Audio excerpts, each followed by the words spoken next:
सभायै नमः। उपनिषदः विशिष्य तैत्तिरीयोपनिषत् तत्रापि विशिष्य शिक्षावल्लिः शिक्षावल्लिः अथवा शिक्षावल्लिः शिक्षापदस्य यदर्थः स एव अर्थः शिक्षापदस्य वैदिकत्वात् शिक्षापदं साधुः अथवा शिक्षा इत्येव वक्तव्यम्। शिक्षा नाम एजुकेशन, नालेज, ज्ञानम् इत्यर्थः। वल्ली नाम लता।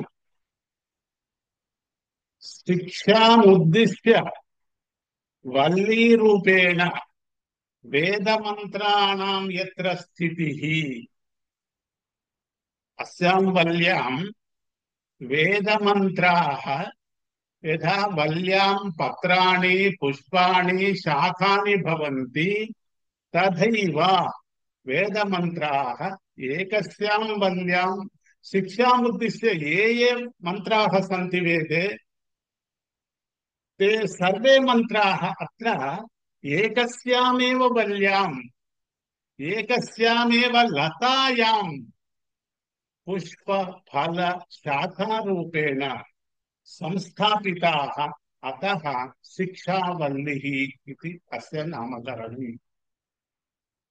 एषः तैत्तिरीयोपनिषत् तैत्तिरीय शाखा संबंधी। शाखाः नाम पितृपितामह परंपरा प्राप्ता या शाखा सा शाखा भवति। पितृ पितामह प्रपितामह परंपरा प्राप्ता या शाखा सा शाखा स्वाध्यायः इति कथ्यते। अवश्यं वेदं सर्वं पठनीयं। यदि न संभवति स्वस्य शाखा अवश्यम् अध्येतव्या। स्वाध्यायः अध्येतव्यः। तत्र प्रयोजनं नापेक्षणीयं। केवलम् इयं मम शाखा, अहम् अस्याः शाखायाः सम्बन्धः वर्तते, शाखया सह मम सम्बन्धः वर्तते। मम पित्रापि अधीतं, पितामहेनापि अधीतं, प्रपितामहेनापि अधीतं, ततः पूर्वैरपि एषा शाखा अधीता, अतः मयापि अवश्यम् अध्येतव्यम् इति यां शाखां पठति सः स्वाध्यायः इति कथ्यते। एषा शिक्षावल्ली तैत्तिरीयोपनिषत् सम्बन्धा वर्तते। तैत्तिरीय शाखा कृष्णयजुर्वेद शाखा वर्तते। तेलंगाना आंध्र प्रदेश प्रान्तयोः द्वयोर्मध्ये 99% 99% केवलं तैत्तिरीय शाखा एव वर्तते। अतः अस्माकं शाखा नाम सत्यां संहिता, ब्राह्मणानि, आरण्यकानि, उपनिषदः इति चत्वारविधतया मन्त्राः भवन्ति। संहिता, ब्राह्मणम्, आरण्यकम्, उपनिषदः।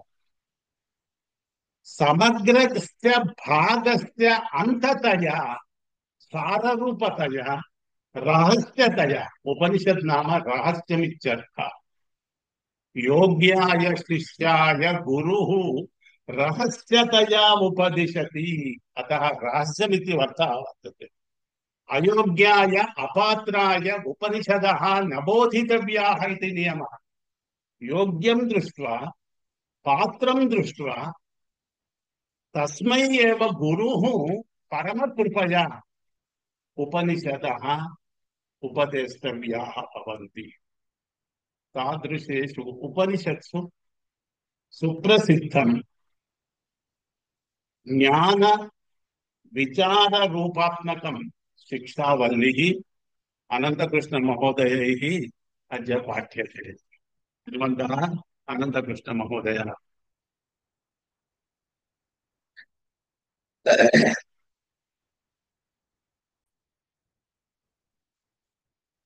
శుక్లాంబరధరం విష్ణుం శశివర్ణం చతుర్భుజం ప్రసన్నవదనం ధ్యాయే సర్వవిఘ్నోపశాంతయే శాంతం శుచిస్మితం దేవం నిస్సీమమహిమాన్వితం కవచం శిష్యగణస్య భిషజం భవరోగిణాం ఆత్మజ్ఞానప్రదాతారమవాङ्మానసగోచరం సత్యసిద్ధికరం గురుం నమామి స్వాత్మనాయకం.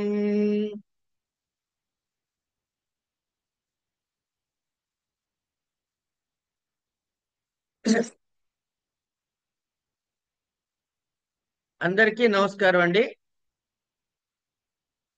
తైత్తిరీయోపనిషత్తులోని భాగమైనటువంటి శిక్షావల్లి గురించి ఈ రోజు మనం కొన్ని విషయాలు చెప్పుకునే ప్రయత్నం చేస్తాం. గురువుగారు అన్నారు నేను పాఠం చెబుతానని. నేను పాఠం చదువుకోవడానికి వచ్చిన వాడిని కనుక చెప్పటం ఉండదు, నేను చదువుకోవటమే ఉంటుంది. సరే, ఉపనిషత్తులు ఎక్కడుంటాయి అంటే వేదం మొత్తాన్ని 4 భాగాలుగా చూసినట్లయితే మంత్ర భాగం ఒకటి, దాన్ని సంహితా భాగము అంటారు. ఆ మంత్రాలు అందులో ఏముంటాయి, ఆ వేదానికి సంబంధించిన మంత్రాలన్నీ ఉంటాయి.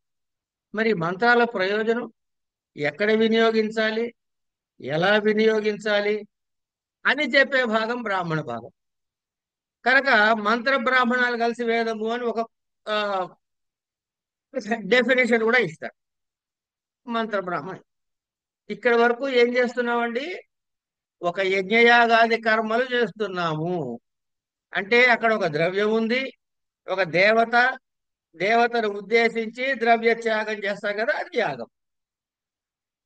ఏ మంత్రాన్ని ఎలా వినియోగించాలి అనేది బ్రాహ్మణ భాగంలో ఉంటుంది.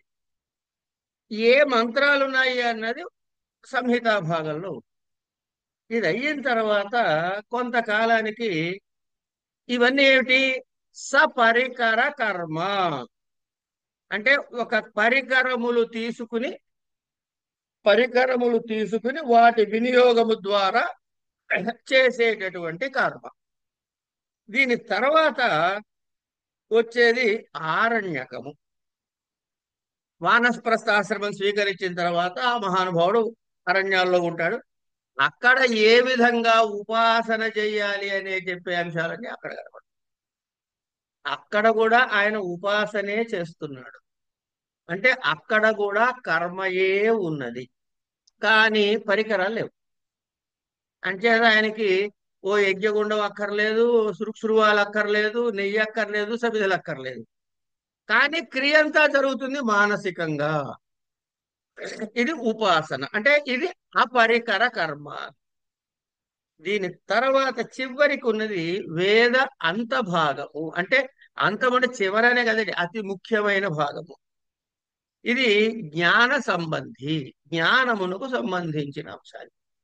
ఇది ఉపనిషత్తులు. ఇది ఒక వరుస క్రమంగా మనం అనుకుందాం. అసలు ఉపాసన అంటే ఏంటి, ఉపాసన అంటే ఏమిటో తెలియాలి కదా. ఇదేంటంటే మనకు కొన్ని ఇంద్రియాలు ఉన్నాయండి, కర్మేంద్రియాలు, జ్ఞానేంద్రియాలు ఉన్నాయి. కానీ మనం తెలుసుకోవలసినటువంటి ఆ సత్యము, పరమ సత్యం ఏదైతే ఉందో అది ఇంద్రియ గోచరము కానిది. కానీ దానిని తెలుసుకోవడానికి ఇంద్రియాల యొక్క సహాయము తీసుకొని తద్వారా దీని మధ్యలో వదిలిపెట్టి దాన్ని అందుకుంటాం. ఇప్పుడు మనం ఏం చేయాలి, ఉపాసన అంటే ఏమిటి అని మనం చెప్పుకుంటాం. ఒక తెలియని విషయాన్ని ఒక తెలిసిన విషయము ద్వారా దాని మీద ఏకాగ్ర చిత్తముతో ఉండుట ద్వారా అసలు విషయం మనకి బోధపడుతుంది. ఎట్లా, మనం ఓ పూజ చేస్తున్నామండి, ఇంట్లో వినాయకుడిని పూజించాలి.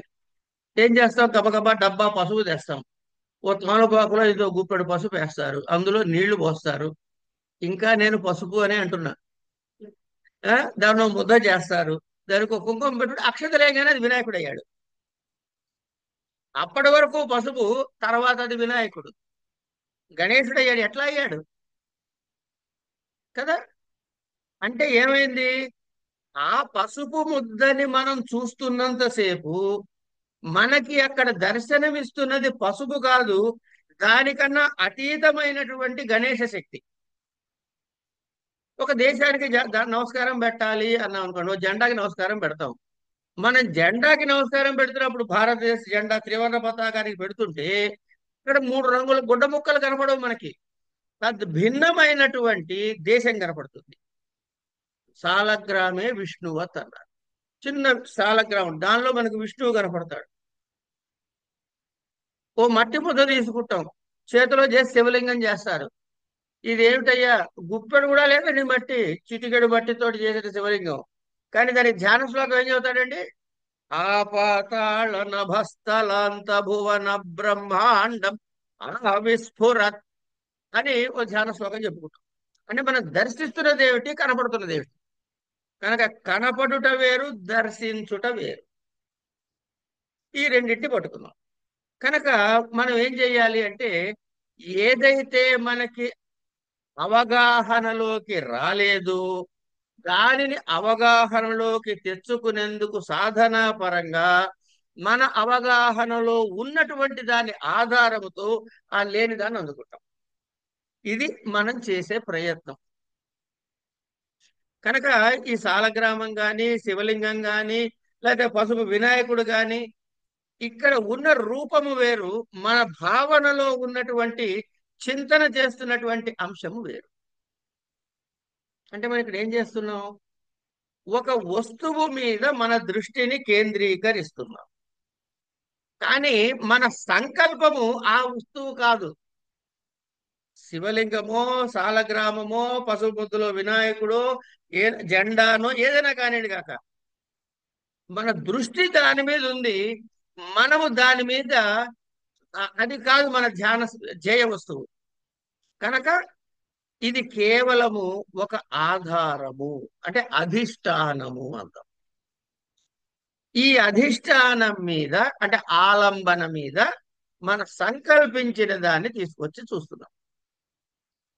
ఏమండి, ఆ పసుపు వినాయకుడికే పూజ చేయవయ్యా అంటే ఎంత శ్రద్ధగా పూలు పెడతారు.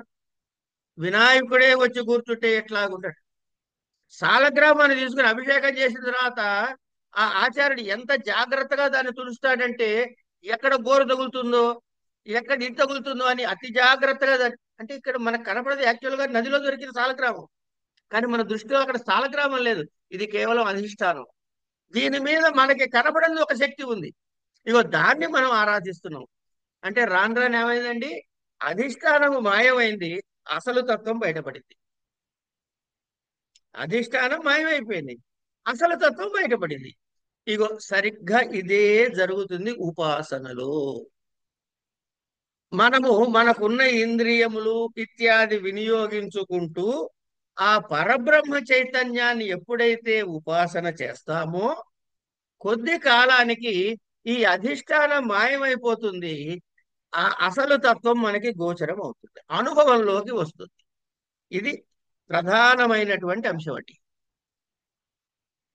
అయిన తర్వాత ఇప్పుడు మనం మన గ్రంథంలోకి ప్రవేశం చేద్దాం. 4 వేదాలు చెప్పుకున్నాం, సంహితలు చెప్పుకున్నాం, బ్రాహ్మణాలు, ఉపనిషత్తులు అవన్నీ చెప్పేసుకున్నాం. ఏ ఉపనిషత్తుకైనా సరే ప్రారంభంలో ఒక ధ్యాన శ్లోకం, దీన్ని శాంతి పాఠము అంటాం. ఈ శాంతి పాఠం ఈ ఉపనిషత్తుకి ఏమిటంటే, ఓం శం నో మిత్ర శం వరుణ. తర్వాత ఈ ఉపనిషత్తులు చదివేటప్పుడు వీటికి స్వరము ఉంటుంది. అయితే మనకి గురుముఖత అధ్యయనము లేదు కాబట్టి స్వరము రాదు. కనుక మామూలుగా చదువుకుంటూ వెళ్తే తప్పు లేదు అని పెద్దలు చెప్పారు, నేను చెప్పింది కాదండి. కనుక స్వరము వచ్చిన వాళ్ళు స్వరయుక్తంగా చదవచ్చు, లేని వాళ్ళు మామూలుగా సామాన్య పాఠం చదివినట్టు చదువుకుంటూ వెళ్తే దోషము లేదయ్యా అన్నారు. రాని స్వరం చెప్పడం కన్నా ఉన్న స్వరంతో మామూలుగా పరమాత్మ ధ్యానం చేస్తున్నాం. ఇది చూద్దాం ఇక్కడ. ఓం శం నో మిత్ర శం వరుణ శం నో భవత్ అర్యమా శం న ఇంద్రో బృహస్పతి శం నో విష్ణురుక్రమ నమో బ్రహ్మణే నమస్తే వాయో. ఇక్కడ దాకా ఒక భాగం అండి ఆ మంత్రంలో. త్వమేవ ప్రత్యక్షం బ్రహ్మాసి త్వామేవ ప్రత్యక్షం బ్రహ్మ వదిష్యామి ఋతం వదిష్యామి సత్యం వదిష్యామి తన్మామవతు తద్వక్తారమవతు అవతు మాం అవతు వక్తారం. ఓం శాంతి శాంతి శాంతి. ఇది ప్రధానమైనటువంటి శాంతి పాఠం. గమనించండి, చివరిలో అవతు మాం, ఎవరిని? మాం అవతు, నన్ను రక్షించుగాక. తద్ వక్తారం అవతు, నాకు చెప్పే పాఠం చెప్పే గురువు ఉన్నాడే ఆయన కూడా రక్షించుగాక. మళ్ళీ రివర్స్ లో రెండోసారి చెబుతున్నాడు, అవతు మాం అవతు వక్తారం అని. ఇద్దరిని, గురు శిష్యులు ఇద్దరిని మంచిగా చూడవయ్యా అని పరమాత్మ ధ్యానం. ఏ పరమాత్మని ధ్యానం చేశారు? సరే, పరమాత్మ ధ్యానం అన్నా బాగా, ఏ పరమాత్మ గురించి చెప్పారు? ఇక్కడ మనం తెలుసుకునేది ఏమిటి? పరమాత్మ అంటున్నాము, మళ్ళీ నేను నా జీవ చైతన్యమునకు పరమాత్మ చైతన్యానికి అభేదం అని చెబుతున్నాం. కానీ ఈ రెండు కావాలిగా మనకి. ఇప్పుడు గమనిద్దాం. సరే, దీని స్ట్రక్చర్ ఎట్లా ఉంటుందంటే, ఒక విద్యార్థి ఉపనయనం అయ్యింది, వాళ్ళ నాన్నగారు తీసుకొచ్చి గురుకులంలో దింపాడు. అంచేత ఓ ఎంట్రన్స్ టెస్ట్ పెట్టడాలు, తర్వాత డ్రెస్సులు ఇవ్వటాలు, ఫీజులు ఎంత కడతారని అడగటాలు, తల్లిదండ్రులు శాలరీ సర్టిఫికేట్లు అడగడాలు, ఇవేవీ లేవు అప్పుడు ఆ గురుకులాల్లో. డైరెక్ట్ గా వెళ్ళంగానే వాడిని చేసుకోవటమే.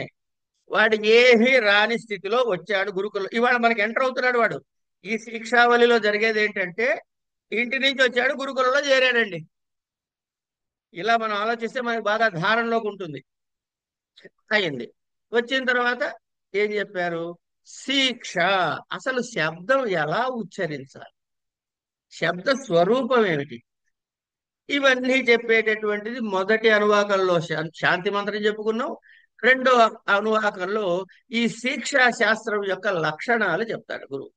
అంటే అంత బేసిక్స్ లో చదువు ప్రారంభమైంది వాడికి. అయిన తర్వాత సంహితోపాసన అని ఒక ఉపాసనని చెప్పారు. ఎవరైనా కావాలంటే లెక్క పెట్టుకోవచ్చు. ఉపాసన ఒకటి, సంహితోపాసన. ఇది అయిన తర్వాత వీడు వచ్చాడు కదా, వీడికి ఏమి ఇవ్వాలి? గురువు జ్ఞానం ఇవ్వాలి. ఆ జ్ఞానం వాడికి కలగాలంటే ఆ జ్ఞానము నేర్చుకునే యోగ్యత వాడికి కలగాలి. కనుక జ్ఞాన యోగ్యతకి అవసరమైనటువంటి ఆవహంతి మంత్రాలతోటి మేధాది హోమం చేస్తాడు గురువు.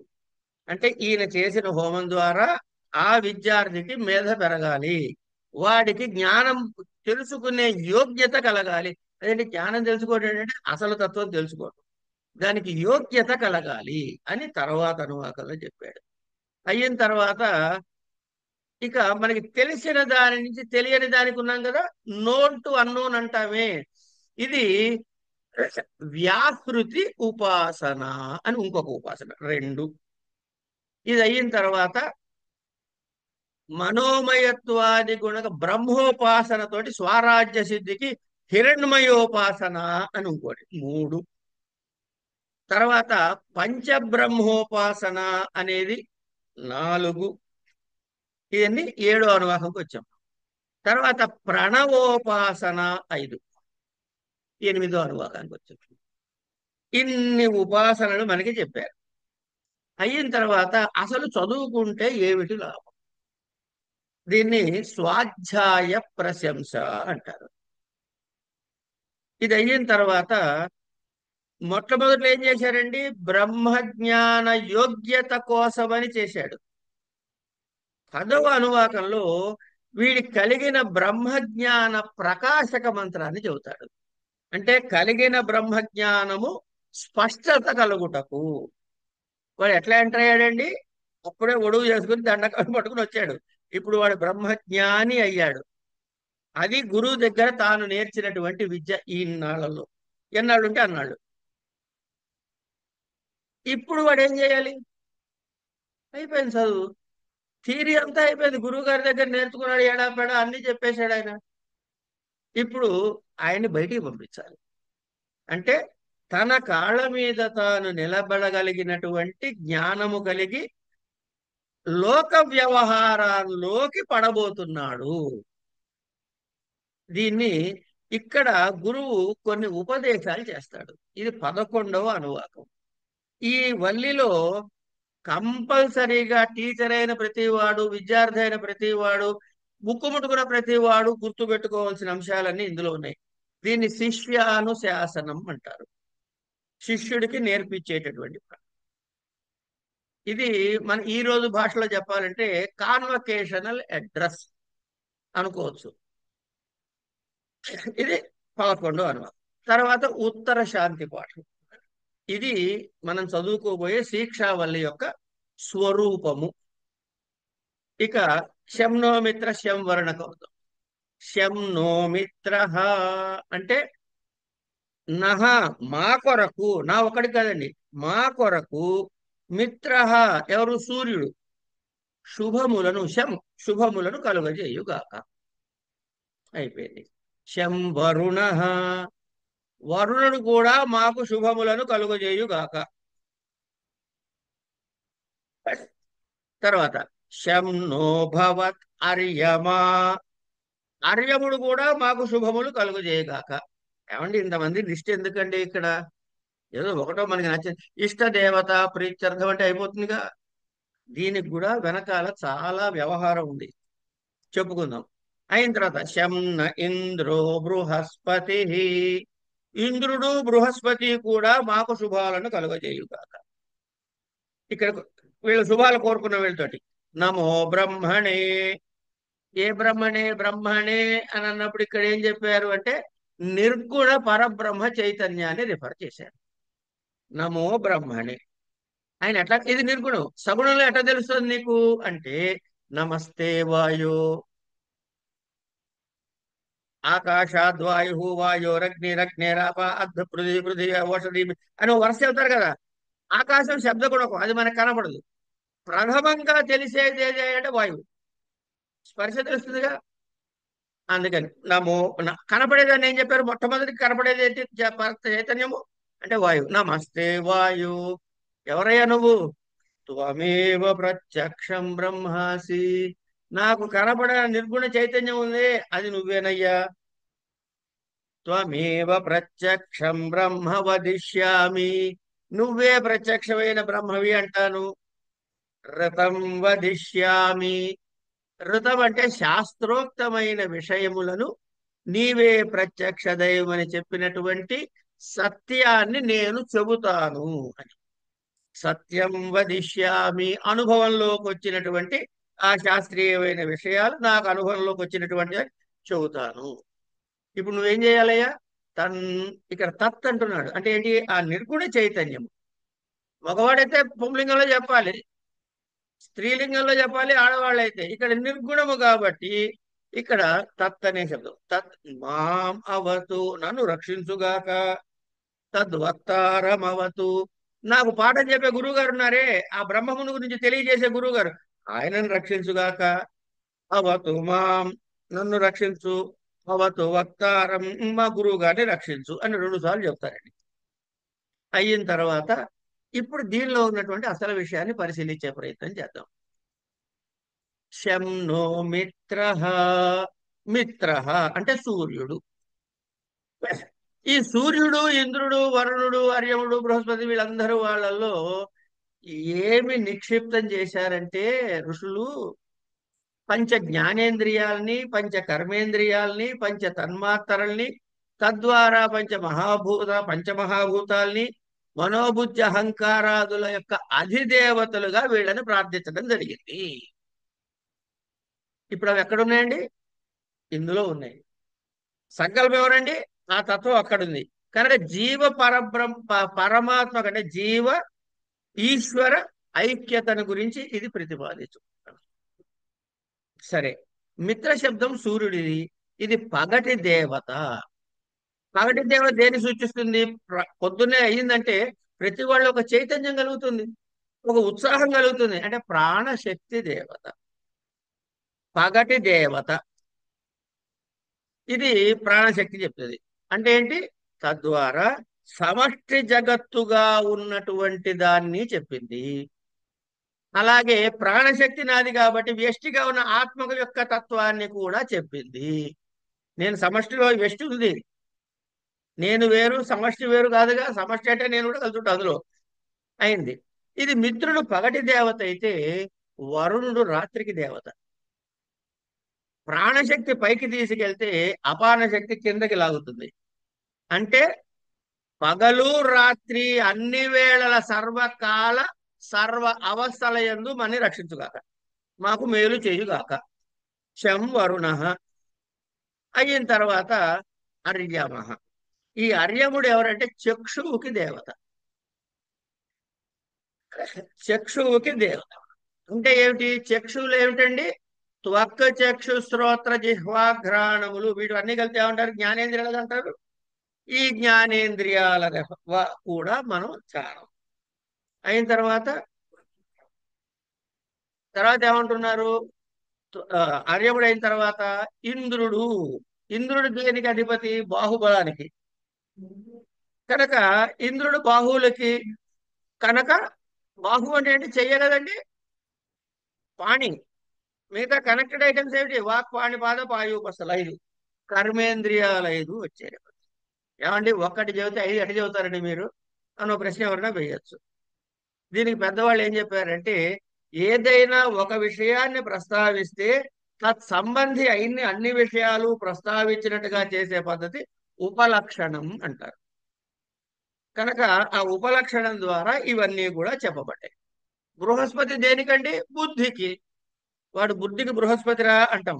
అయితే మనం వెటకారంగా అంటాం, అది వేరే విషయం, కానీ అంటాం కదా. ఇప్పుడు బుద్ధి ఇప్పుడు ఏమైనాయండి? కర్మేంద్రియాలు వచ్చాయి, జ్ఞానేంద్రియాలు వచ్చాయి, ప్రాణాలు వచ్చాయి. ఏమండి? వాటి తాలూకు తన్మాత్రలు ఆటోమేటిక్గా వచ్చినట్టే. ఇక పోయిన తర్వాత మనకేం కావాలి? మనోబుద్ధి చిత్తాహంకారం రావాలి. ఓ బృహస్పతి తీసుకొచ్చాడు వాటిని. ఇక్కడికి అయిందండి. ఇలా మనోబుద్ధి అహంకారాలు తర్వాత ఏమనండి? నమో బ్రహ్మణే అనగానే నిర్గుణ పరబ్రహ్మ చైతన్యాన్ని మాట్లాడు. నమస్తే వాయో త్వమేవ ప్రత్యక్షం బ్రహ్మాసి. ఇది ఇప్పుడు చెప్పు. ఇలా మనము సమస్తమును మన మనఃఫలకంలోకి తీసుకువచ్చే శాంతి మంత్రంతో ఈ శిక్షావళి ప్రారంభమయ్యింది. ఇక శిక్షావళితో మొట్టమొదటి ఏంటి? శిక్షాం వ్యాఖ్యాస్యామః అని ఒక 6 ఎలిమెంట్స్ చెబుతాడండి. వర్ణ స్వర మాత్ర బలం సామ సంతాన ఇత్యుక్త శిక్షాధ్యాయ. అంటే ఇప్పుడు మనం శిక్ష గురించి చర్చించుకుందామయ్యా. ఇందులో ఏం చెప్తున్నాడు? వర్ణ, స్వర, మాత్ర, బలం, స్థామ, సంతాన. ఈ 6 విషయాలని మనకి చర్చ జరుగుతుంది. వేదం గురించి చెప్తున్నప్పుడు వేదాంగాలు 6 అండి. వ్యాకరణము, శిక్ష, ఛందస్సు, జ్యోతిష, నిరుక్తం, కల్పం అంటాం కదా. వీటిలోంచి వీటన్ని అభ్యసించాలంటే ముఖ్యంగా ఏం కావాలి మనకి? ఫస్ట్ వ్యాకరణం తెలియాలి.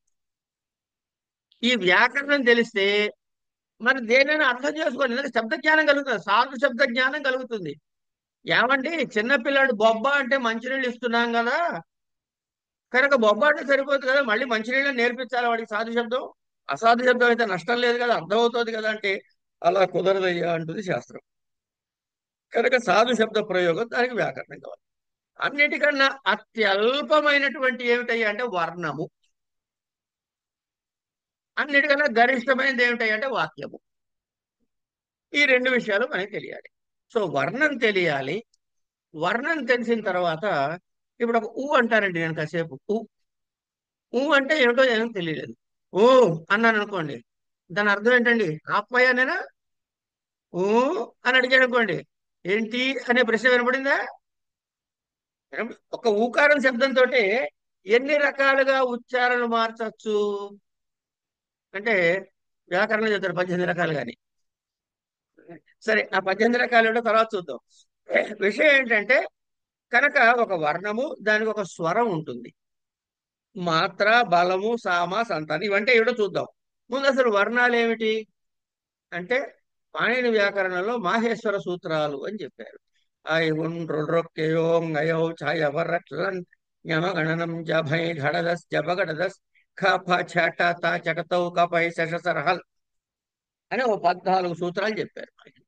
వీటిలో అక్షర సమామ్నాయం అంతా చెప్పారు. అయితే మనము నిత్యము రాసేటటువంటి అకారాది క్షకారాంతం రాసే క్రమంలో ఇది ఉండదు.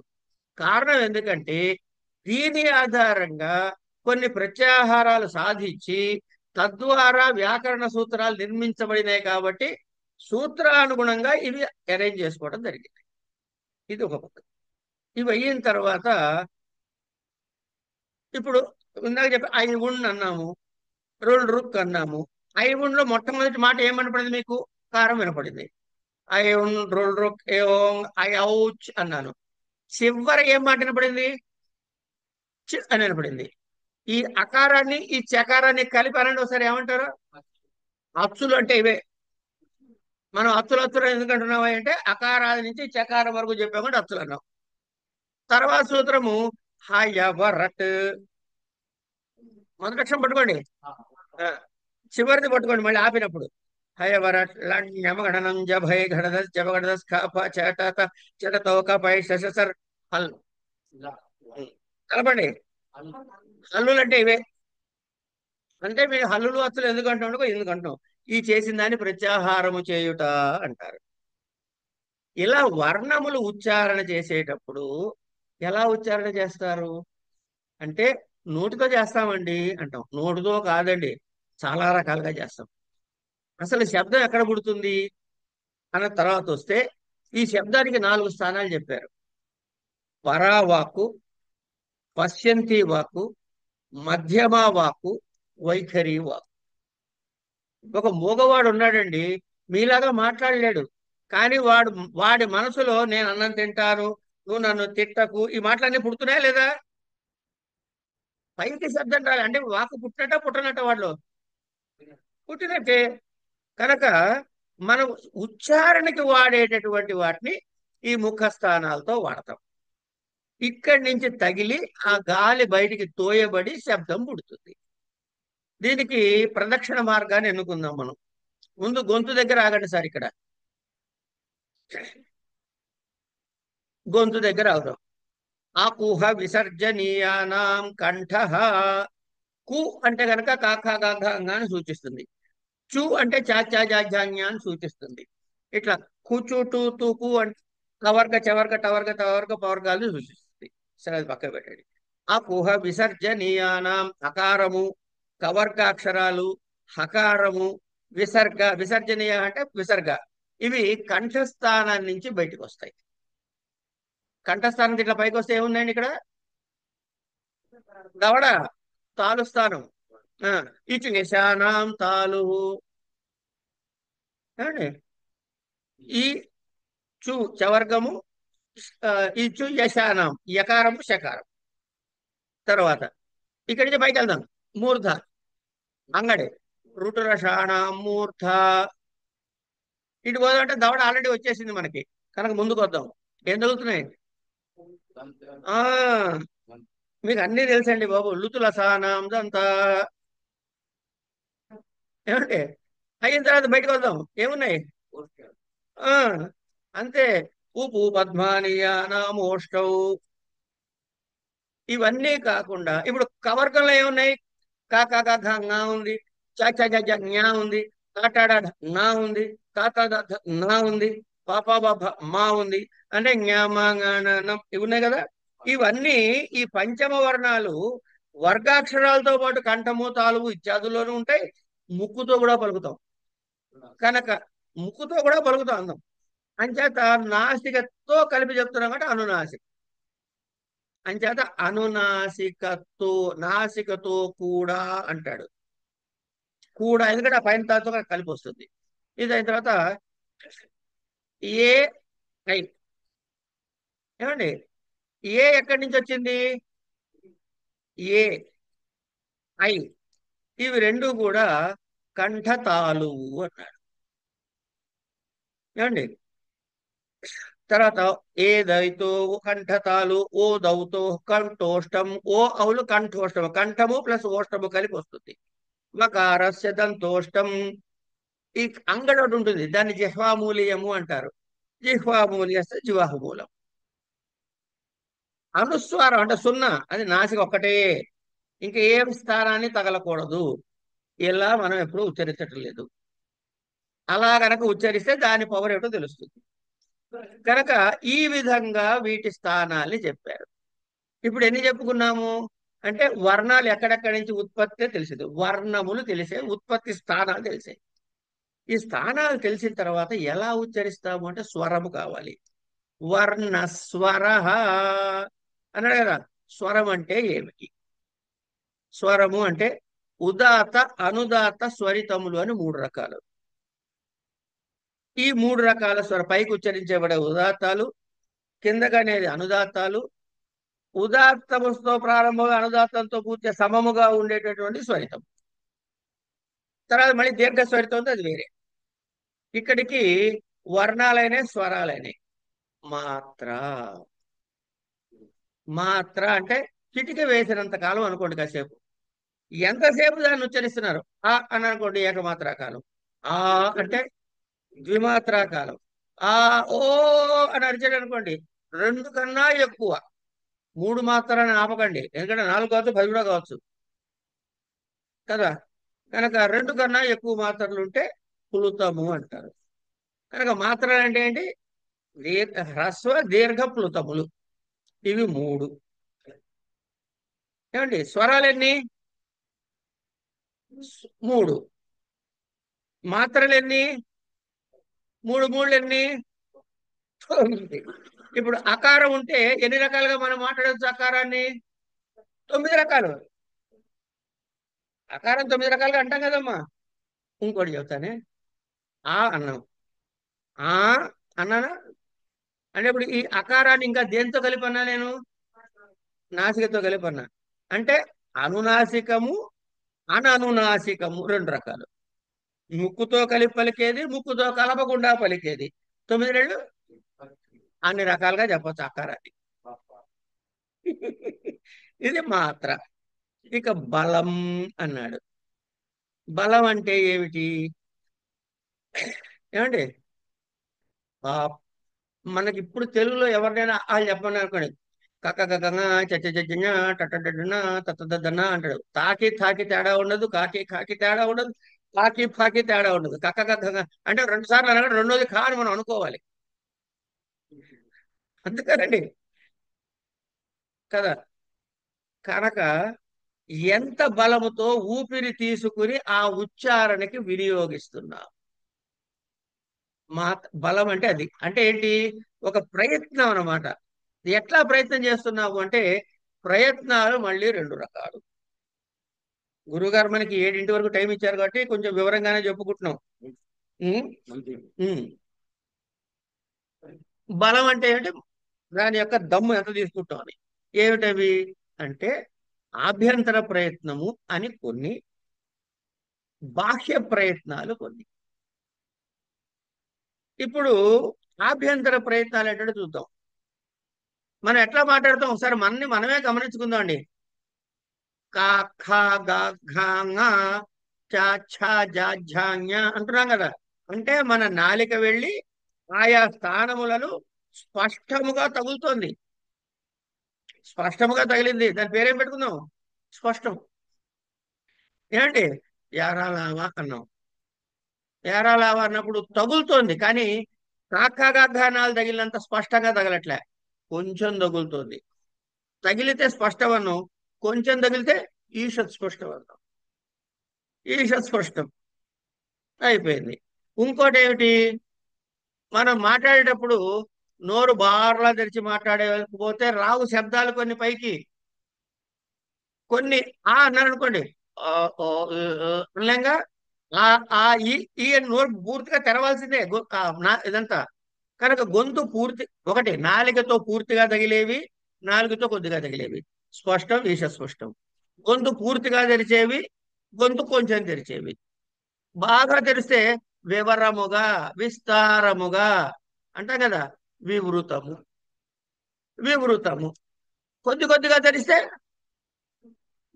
అంటే ఈషద్ వివృతము, ఈషద్ తగిలించడమే అయిపోయింది. ఇంకొకటి ఉంది సంవృతం అని.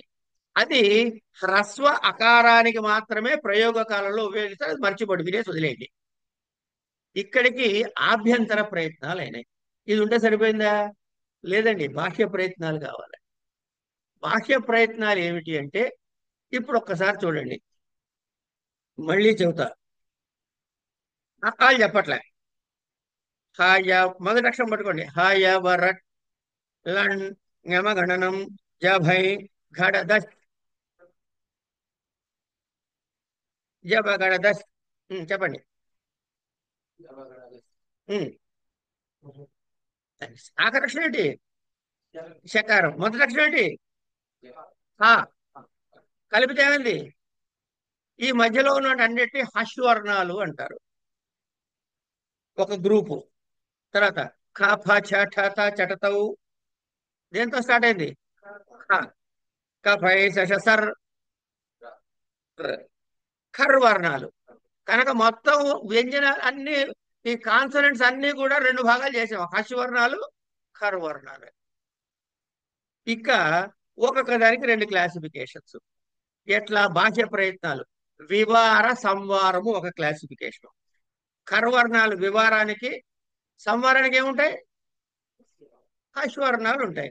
అనేసేంటి, పర్లేదు. తర్వాత శ్వాస నాద అని ఇంకో క్లాసిఫికేషన్. శ్వాసకి ఖర్వర్ణాలు ఉంటాయి, నాదకి అశ్వర్ణాలు. ఘోష, అఘోష. అఘోషకి ఖర్వర్ణాలు, దీనికి హాస్యవర్ణాలు. ఇక్కడికి అయిపోయినాయి. తర్వాత కాకాగంగా చచజాలో క వర్గ ప్రథమాక్షరం క. ఖా వదిలేండి. గ అంటే తృతీయ అక్షరం. ঙ పంచమాక్షరం. ఇవన్నీ కూడాను అల్ప ప్రాణాలు అంటారు. తర్వాత ఖ, ఖ ఇవి అంటే ద్వితీయ చతుర్థ వర్ణాలు మహాప్రాణాలు అంటారు. ఇవన్నీ కూడాను హల్లులకి వచ్చినటువంటి లక్షణాలు. అంటే వివార సంవారాలు రెండు, శ్వాసనాద రెండు, అఘోష ఘోష రెండు, అల్ప మహాప్రాణాలు రెండు. 8, 4 2 8. అచ్చులకి ఉదాత, అనుదాత, స్వరితములు 3. ఎన్ని మొత్తం? 11. ఇగో ఇవి అభ్యంతర, బాహ్యాభ్యంతర ప్రయత్నాలు అంటారు. ఇక్కడికి వర్ణ స్వర మాత్ర బలం అయిపోయింది. సామ చెప్పాలి. సామ అంటే ఏమిటి? ఇప్పుడు నేను చెబుతున్నా మీతోటి, మీరు వింటున్నారు. నేను ఎంత స్పీడ్లో చెబుతున్నాను? ఒక స్పీడ్లో చెబుతున్నా. అదే ఇంకొక గంటలో ఈ పాఠం నేను చెప్పాలి, ఇదే టెక్స్ట్ నేను చదువుకోవాలి, ఇదే స్పీడ్లో చదువుతానా? స్పీడ్ పెరుగుతుందిగా. కనుక ఎంత స్పీడ్గా చదవాలి, ఎంత స్లోగా చదవాలి? గురువు దగ్గర పాఠం నేర్చుకునేప్పుడు స్లోగా చదవాలి. వాడు వల్లె వేసేటప్పుడు కొంచెం స్పీడ్గా చదువుతాడు. ఎక్కడైనా మళ్ళీ వినియోగం చేసేటప్పుడు మధ్యస్థంగా చదవాలి. ఇట్లా రకరకాలుగా ఎవరు చదువుతారు, పెద్దలు వేదం చదువుకున్నాడు, వాళ్ళు చెప్పాలి, మనకి తెలీదు ఏమండి. కనుక ఇది సామ అంట. అయితే వేద పఠనంలో కొన్ని నియమాలు ఉన్నాయి, ఇట్లాంటి వాళ్ళని చేయకూడదని. గీతి శీఘ్రీ శిరకంపి లిఖిత పాఠక అనర్ధక్య అల్పకంఠ. ఇవన్నీ వీళ్ళందరూ వేదానికి పనికిరారట. పాట పాడుతున్నట్లు పాడటం, శిరస్సులో ఊపుతూ పాడటము, చూసి చదవటము. లిఖిత పాఠక వీడు కూడా పనికిరాట. సరే, అవైపోయింది. ఇక తర్వాత ఏమండి అని ఆపేసి, ఓ గంట తర్వాత మీ ఇంటికి అని, ఇంకో 3 గంటల తర్వాత భోజనానికి వస్తారంటే ఎవరికైనా అర్థమవుతుందా? కాదు కదా. కనుక మనం ఏం చేయాలి అంటే, ఏ వాక్యము చదివేటప్పుడు ఎక్కడ ఆపాలి, ఎంతసేపు ఆపాలి అనే విషయాన్ని మనకి తెలియాలి. సమ్యక్ తానం సంతానం. మనం సంగీతం ఎవరైనా వచ్చిన వాళ్ళు ఉంటే తెలుసు, రాగం తానం పడవేంటారే, ఆ తానమే ఈ తానం. ఓకే. కనుక ఇట్లా మనకి ఇక్కడ దాకా తెలిసింది. ఇప్పుడు చూడండి, లోకద్రోహి నరేంద్ర వంశదహన, ఒకటే మాట, లోకద్రోహి నరేంద్ర వంశదహన అంటే కృష్ణుడు పాపం ఎన్ని అంత అన్యాయం అయిపోతాడండి, లోకద్రోహి అవుతాడు వాడు ఉన్నట్టుండి. కనుక ఎక్కడ ఆపాలో తెలియాలి, ఎంతసేపు ఆపాలో కూడా తెలియాలి. అన్ని చాలా ఉన్నాయి, ఇంకా ఒకటే కర్మ. మీకు కావాలంటే లలితా శాసనాలు 200 చూపిస్తా మీకు. ఇది సంతాన. ఇక్కడికి ఇది నేర్పించాడండి గురువు రాగానే శిష్యుడికి. ఇక అక్కడి నుంచి అక్కడికి తీసుకెళ్తున్నాడు. ఓకే, పర్లేదు. మూడో అనువాకంలోకి వెళ్తున్నాం. దీన్ని సంహితోపాసన అంటారు. నేను మంత్రాలని చదవనండి. సహనౌ యశః సహనౌ బ్రహ్మ వర్చసం, ఇట్లా ప్రారంభమవుతుంది. దీన్ని సంహితోపాసన అంటాం. సంహితోపాసన అంటే ఏమిటి? ఇందులో సంహిత, ఉపాసన అని రెండు మాటలు పట్టుకోవాలి. ఉపాసన అంటే ఎవరెవరు ఉంటారు? ఒకడు ఉపాసన చేసేవాడు ఉంటాడు. దేని మీద ఉపాసన చెయ్యాలో అది ఉపాస్యము అవుతుంది. చేసే ప్రక్రియని ఉపాసన అంటాం కదా. ఇక సంహిత అంటే వ్యాకరణంలో చెప్పారు, పరసన్నికర్ష సంహిత అని నిర్వచనం ఉండనే ఉంది. అత్యంత దగ్గరగా ఉండటము సంహిత. ఏమండి, ఈ విషయాన్ని చెబుతారు. ఇందులో 4 అంశాలు ఉన్నాయి. ఈ సంహితలో 4 అంశాలు ఉన్నాయి. ఎట్లా ఉంటాయంటే చెప్తా. ఇప్పుడు ఈ షేత్వ అనే ఒక మంత్రం ఉంది అనుకో, ప్రారంభ మంత్రం ఉంది. ఇందులో ఏమేమి 2 పదాలు ఉన్నాయి? ఈషే త్వా అని 2 పదాలు ఉన్నాయి. ఈ జాగ్రత్తగా మీరు మానసికంగా చూడాలి ఈ విషయాన్ని. ఎందుకంటే చెప్తే చెప్పలే కదా. ఈషే త్వా అని 2 పదాలు ఉన్నాయి. ఈ ఇషేలో చివరి వర్ణం ఏమిటి? ఆ? ఏ. షకార ఏకారములు కదా, ఏ చివరి వర్ణం. త్వాలో మొదటి వర్ణం ఏమిటి? ఆ. ఈ రెండింటినీ కలపాలి ఇప్పుడు మనం. కనుక మన దగ్గర ఇషేలో ఏ ఉంది, దీన్ని ఏమందాము? పూర్వ రూపం అందాం. త్వాలో ఒక స్టార్టింగ్ లో ఉంది, దీన్ని ఏమందాము? ఉత్తర రూపం అందాం. అంటే మనకి ఇప్పుడు ఇషేత్వాలో పూర్వ రూపం ఒకటి ఉంది, ఉత్తర రూపం ఒకటి తెలిసిపోయింది. ఏమండి, ఈ రెండింటిని కలుపుతున్న మధ్యలో తకారం ఒకటి వచ్చి కూర్చుండి, ఈషేత్వ అనే తకారం ఒకటి వస్తుంది. ఈ వచ్చిన దాన్ని సంధానము అంటారు. ఇవి రెండు కలుపుతాం కదా, ఈ కలిపే ప్రక్రియని సంధి అంటాం. సో మొత్తం ఎన్ని ఎలిమెంట్స్ వచ్చాయి? ఏకారం అనేది పూర్వరూపము, ఈ కలిపేటటువంటి దాన్ని సంధి, ఈ మధ్యలో వచ్చిన తకారం సంధానము, తర్వాత ఉన్న తకారం ఉత్తర రూపం. ఈ 4 ఉన్నాయి. అంటే ఒక పూర్వ రూపాన్ని ఒక మాధ్యమం ద్వారా, అంటే ఒక కంజుడ్ ద్వారా, ఒక సంధాన క్రియ చేయటం ద్వారా ఉత్తర రూపంతో అది కలిస్తే వచ్చిన దాన్ని సంహిత అంటాం. ఇది మనకి వ్యాకరణం నేర్పించింది. ఈ వ్యాకరణం నేర్పించింది మనకి తెలిసిన జ్ఞానము. ఇప్పుడు తెలియాల్సిన జ్ఞానం ఏమిటి అన్నది మనం చూద్దాం. ఇక్కడ ఏం చెబుతున్నారు అంటే, ఇందులో సహనౌ యశః సహనౌ బ్రహ్మ వర్చసం ఇదైన తర్వాత ఆ, ఇది మహాసంహిత ఇత్యాచక్షే చక్షతే ఇది చెప్తున్నాడు. ఏంటి? అదాది లోకం, అధిలోకము అని మొదలెడుతున్నాడు. మనకి లోకం తెలుసు. ఏం తెలుసయ్యా? భూమి తెలుసండి నాకు. పృథివీ పూర్వ రూపం. తర్వాత ఏముందయ్యా? పైన ఆకాశం, పైన స్వర్గం ఉందండి. జౌరుత్తర రూపం. అది ఎక్కడుందో మీకు తెలియదు, నాకు తెలియదు. కనుక అక్కడ ఉంది అనుకుందాం కాసేపు. ఇక్కడ పృథివీ ఉంది, అక్కడ ఉంది. మధ్యలో ఏముంది? ఖాళీ ఉంది కదా. ఇది ఆకాశ సంధి. ఈ మధ్యలో వీటిరెండింటిని కనెక్ట్ చేసేది ఏమిటయ్యా? వాయు సంధానం. అంచేత మనకి ఈ ఇషేత్వాలో వచ్చిన జ్ఞానాన్ని పృథివీ, తర్వాత ఆకాశము, తర్వాత పృథివీ, స్వర్గము, జులోకము, ఆకాశము, వాయు సంధానము, ఇదంతా లోకమయ్యా. ఇది ఎట్లా కనెక్ట్ అయి ఉందో ఇక్కడ ఇషేత్వాలో, అలాగే ఇది కూడా కనెక్ట్ అయి ఉందయ్యా. ఒక జ్ఞానాన్ని ఎంత ఎలివేటెడ్ నాలెడ్జ్ని ఇచ్చాడో చూడండి ఒకసారి. ఇది అయిపోయింది. తర్వాత ఇది లోకాల గురించి చెప్పాడు. ఏమండి, అధాది జ్యోతిషం అగ్ని పూర్వ రూపం. జ్యోతిషం అంటే తేజస్సులు, వెలుతురు. మొట్టమొదటి అగ్ని, మనకి తెలిసింది ఏంటి? ఫస్ట్ అగ్ని. తర్వాత ఏం తెలిసింది? ఆదిత్యుడు అగ్ని, ఉత్తర రూపం. ఈ రెండిటికి కనెక్షన్ ఏమిటి తెలుసా అండి? కలిపేది ఆపహ, జలం. ఈ ఈ లైట్ తోటి జలం కాంటాక్ట్ అయినప్పుడు ఏదో వస్తుందంటారు, ఇట్లా దాన్ని ఏమంటారు? వైద్యుత సంధానం అని తెలిసిన విషయాలే చెబుతున్నాడు. కనుక ఇది జ్యోతిషం, జ్యోతిష్యులకు సంబంధించింది. అయిన తర్వాత విద్య ఎవడు చదువుకోవాలి? ఈయనకి పాఠం చెప్పడం వచ్చు, నేను రాకపోతే ఎవరు చెప్తారైనా? కనుక నేను పూర్వరూపం, అంతేవాసి కాదు, ఆ, ఆచార్య పూర్వ రూపం, అంతేవాస్యుత్తర రూపం. మా ఇద్దరిని కలిపేది ఏమిటి? విద్య. విద్యా సంధి. ఎలా కనెక్ట్ అవుతున్నాం మేము? ఆయన ప్రవచనం ద్వారా. ఆయన మాట్లాడితేనే కదా నాకు విద్య వచ్చేది. ప్రవచనం ఏమిటవుతుంది అది? సంధానం. ఇత్యధి విద్యం. తర్వాత ప్రజలు అంటే జనాభా, సంతానము.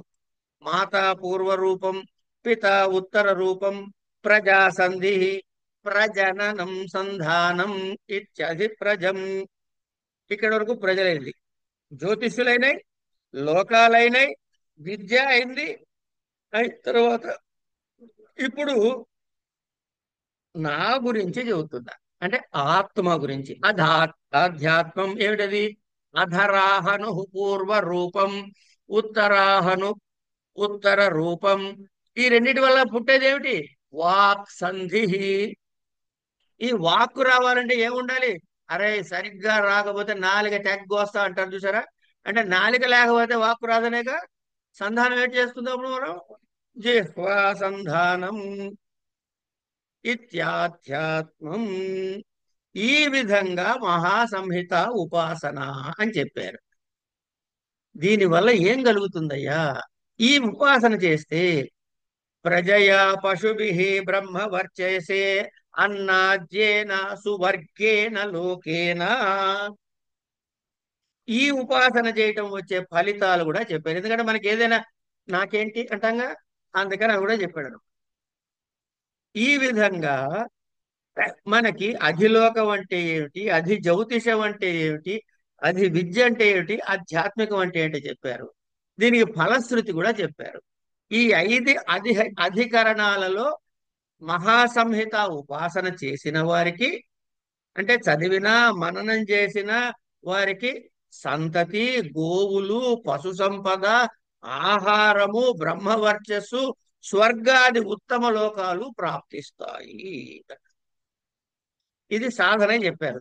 కానీ మన వాడికి అంత జ్ఞానం తెలుసుకునేందుకు ఇంకా వాడికి శక్తి లేదనుకోండి, అప్పుడు ఏం చేస్తాడు గురువు? వాడికి శక్తి రావడానికి ఈయన బాధపడాలి కదా. అందుకని మేధాది సిద్ధ్యర్థం ఆవహంతి హోమ మంత్ర అని నాలుగవ అనువాకాన్ని చెప్పారు. నాలుగవ అనువాకం ఏమిటది? యశ్చందసామృషభో విశ్వరూప చందోభ్యోదమృతాత్ సంబభూవ. ఇట్లా ఆ మంత్రం సాగుతూ ఉంటుంది. ఇది నాలుగో అనువాకం. ఈ నాలుగో అనువాకంలో అంటే మేధాది సిద్ధులు పొందటానికి, ఆ పొందిన సిద్ధులు నిలబట్టుకోవటానికి ఉపయోగపడే ఆవహంతి హోమాలు అని చేస్తారు. ఈ హోమాలంటే ఎట్లా చేస్తారు అంటే మూడు రకాలుగా ఉంటుంది. ఏ కర్మ అయినా సరే మూడు రకాలుగా మనం చేస్తాం కర్మలు. ఏమేమిటవి? కాయిక కర్మలు, శరీరముతో చేసేవి. వాచిక కర్మలు, వాక్కుతో చేసేవి. మానసిక కర్మలు, మనోవాక్కాయ కర్మభి అంటాం కదా. మనస్సు, వాక్కు, కాయం, వీటితోటి చేసేటటువంటివి. ఇలా మానసిక సాధనని ఈ మంత్రాలు అనుష్ఠానం చేయటం ద్వారా, తర్వాత జపం చేయటం ద్వారా వచ్చేది ఏమన్నా వాచిక కర్మ, వీటిని హోమాలు చేయటం ఏమన్నా కాయిక కర్మ. దీని ద్వారా వచ్చే శక్తి అనుసారం సర్వంలో ఉపయోగించి బ్రహ్మోపాసన చేస్తే ఇది మానసిక కర్మ. ఈ విధంగా మనము ఇక్కడికి ఉపయోగించి పరబ్రహ్మ స్వరూపాన్ని తెలుసుకునే ప్రయత్నంలో చేసే ఉపాసన ఇక్కడికి చెప్పారు. అయిన తర్వాత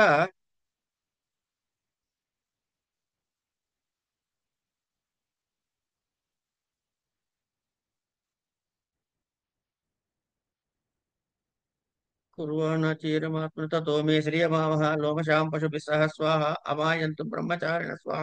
ఇది మంత్రాలు, హోమ మంత్రాలన్నీ వరుసగా చెప్పుకుంటూ వస్తారు ఇక్కడ. ఇవన్నీ ఇప్పుడు మనం చదువుకోక్కర్లేదు, టెక్స్ట్ లో చూసుకుందాం. ఇది అయిన తర్వాత ఐదవ అనువాకాన్ని వ్యాహృతి ఉపాసన. ఇక్కడ చిన్న విషయాన్ని ముందు చెప్పాలి. భూ భువః సువః, మూడు. భూ భువః సువః, ఈ మూడు ఎలా వచ్చాయ్యా అంటే వేదరాశిని చిలికితే ఋగ్వేదము నుంచి, యజుర్వేదము నుంచి, సామవేదము నుంచి భూ భువః సువః అని మూడు వ్యాప్తులు ఉంటాయి. కనుక భూర్భువ సువః అనేది పారాయణ చేస్తే వేద పారాయణ తుల్యము. వీటిని మరింత మధిస్తే అకార ఉకార మకారాలు, ఈ మూడు కలిపితే వచ్చే శబ్దాన్ని ఓం అన్నాం. కనుక ఓంకారం యొక్క శక్తి ఏమిటో తెలిసిందిగా ఇప్పుడు. అదనమాట. సరే, దానికి వెళ్ళటానికి ముందు ఈ వ్యాహృత ఉపాసన చూద్దాం. ముందు భూర్ భువస్సువరితి, ఈ మూడు వ్యాహృతులు. ఏమండి, ఇది కాకుండా మహాచమస్యస్య పుత్ర, ఆయన కొడుకు మహాచమసుడు అనేవారు కొడుకు, ఆయన మహహ అనేటటువంటి మరొక వ్యాహృతిని కలిపాడు. అంటే భూ భువః సువః మహహ, నాలుగు వ్యాహృతులు. దీని బ్రహ్మవాచకము, అదే ఆత్మ. దీని అంగములే మిగతా దేవతలన్నీ అని చెప్పి, భూ అంటే అయం లోక, ఇదే లోకం, ఈ లోకమే భూ. అంటే ఈ కనపడేదంతా భూతోటి నిర్వర్తించబడింది. భువ ఇత్యంతరిక్షం అంటే దీని నుంచి కనెక్టింగ్ మధ్యలో స్పేస్, ఈ అంతరిక్షాన్ని భువ. సువరిచ్చసౌ లోక, ఆ కనపడే లోకమే సువః. మహ ఇత్యాదిత్య, ఆదిత్య స్వరూపంగా చెప్పారు. అంటే ఇక్కడ మళ్ళీ గమనించండి, భూ భువః సువః మహః నాలుగు వ్యాహృతులు. ఒకటేం చూపిస్తున్నాడు, భూలోకము, అంతరిక్షము, జౌలోకము, ఆదిత్యుడు అని చెప్పాడు. అలాగే ఇట్లా సంహితోపాసనలు ఎట్లయితే ఐదు వివరంగా చెప్పుకుంటూ వచ్చామో, ఇక్కడ భూ అంటే పృథ్వీగా మనం ఉన్న లోకం అనమాట. సువహ అంటే అంతరిక్షము, దానిపైన సువర్లోకము, ఇలా చెప్పుకున్నాము. అట్లాగే ఈ మధ్యట్లో అనుసంధానించేది ఏమిటి అంటే అంతరిక్షం. దాని పైన ఉన్నటువంటిది ఏమిటయ్యా అంటే మహహ అనే వ్యాహృతి. ఇది మహాచమసుడు ఉపాసించి దర్శించి మనకు అనుగ్రహించింది. ఈ వ్యాహృతే బ్రహ్మ పదార్థము లేక ఆత్మ చైతన్యము. ఇంకా రెండవ కాన్సెప్ట్ చెప్తున్నాడు. భూ అంటే ఏం చెప్పాలయ్యా, జ్యోతిషుల గురించి చెబుతున్నాడు. అగ్ని. భువః అంటే దీన్ని కనెక్టింగ్ వాయు. సువః అంటే దానిపైన ఇంతకుముందే చెప్పుకున్నాం సూర్యుడు. మహః చంద్రుడు. అట్లాగే విద్య గురించి చెబితే భూ అనేది ఋగ్వేదము, సామవేదము, యజుర్వేదము, పైన నాలుగోది మహహకి ఓంకారం. అదే దేహం గురించి అయితే లోకం గురించి చెప్పాం, తేజస్సుల గురించి చెప్పాం, విద్య గురించి చెప్పాం, దేహం గురించి చెప్తున్నాం. భూరితి ప్రాణ, ప్రాణం. భువః అన్నది అపానం, సువః అన్నది వ్యానం, మహః అన్నది ఆహారం. ఎందుకంటే దీని ద్వారా మిగతావన్నీ ఉత్కరిస్తాయి కాబట్టి. ఈ విధంగా ఐదో అనువాకం చెప్పాడు. ఇది అయిన తర్వాత ఇంకొకటి, మనోమయాది గుణక బ్రహ్మోపాసనయ స్వరాజ్య సిద్ధి. సయేషో అంతర్హృదయ ఆకాశ తస్మిన్నయం పురుషో మనోమయ అమృతో హిరణ్మయ, ఇట్లాంటి మంత్రం సాగుతుంది. ఇప్పుడు ఈ అనువాకాల్లో మనం చేసినటువంటి కాయిక వాచిక మానసిక ఉపాసనలు ఏవైతే ఉన్నా, ఏమన్నా అర్థమవుతుందా నేను చెప్పుకోవడమేనా? ఓకేనా? ఓకే, సరే.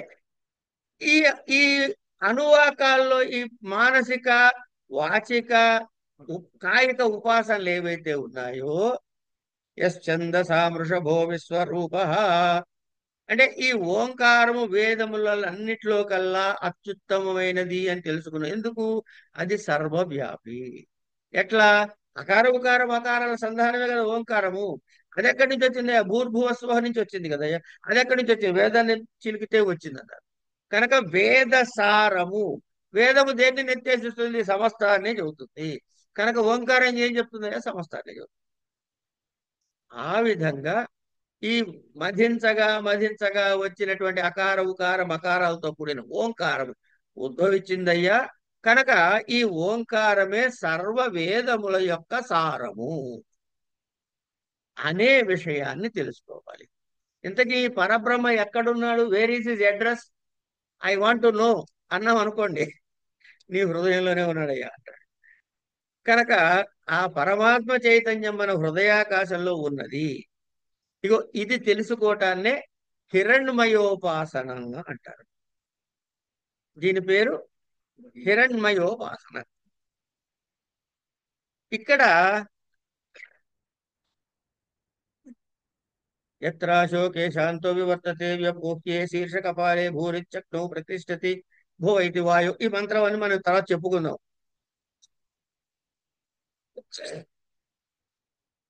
ఇక్కడ మనం మనం ఏం తెలుసుకోవాలి? ఇక్కడ ఎప్పుడైనా సరే, ఇంతకు ముందు చక్షుసు అంటే కనుక చక్షు శ్రోత జిహ్వాగ్రహణ అంటే చెప్పుకున్నాము. మనసు అని అన్నప్పుడల్లా మనోబుద్ధి అహంకారాల సమాహారముగా చెప్పుకోవాలి.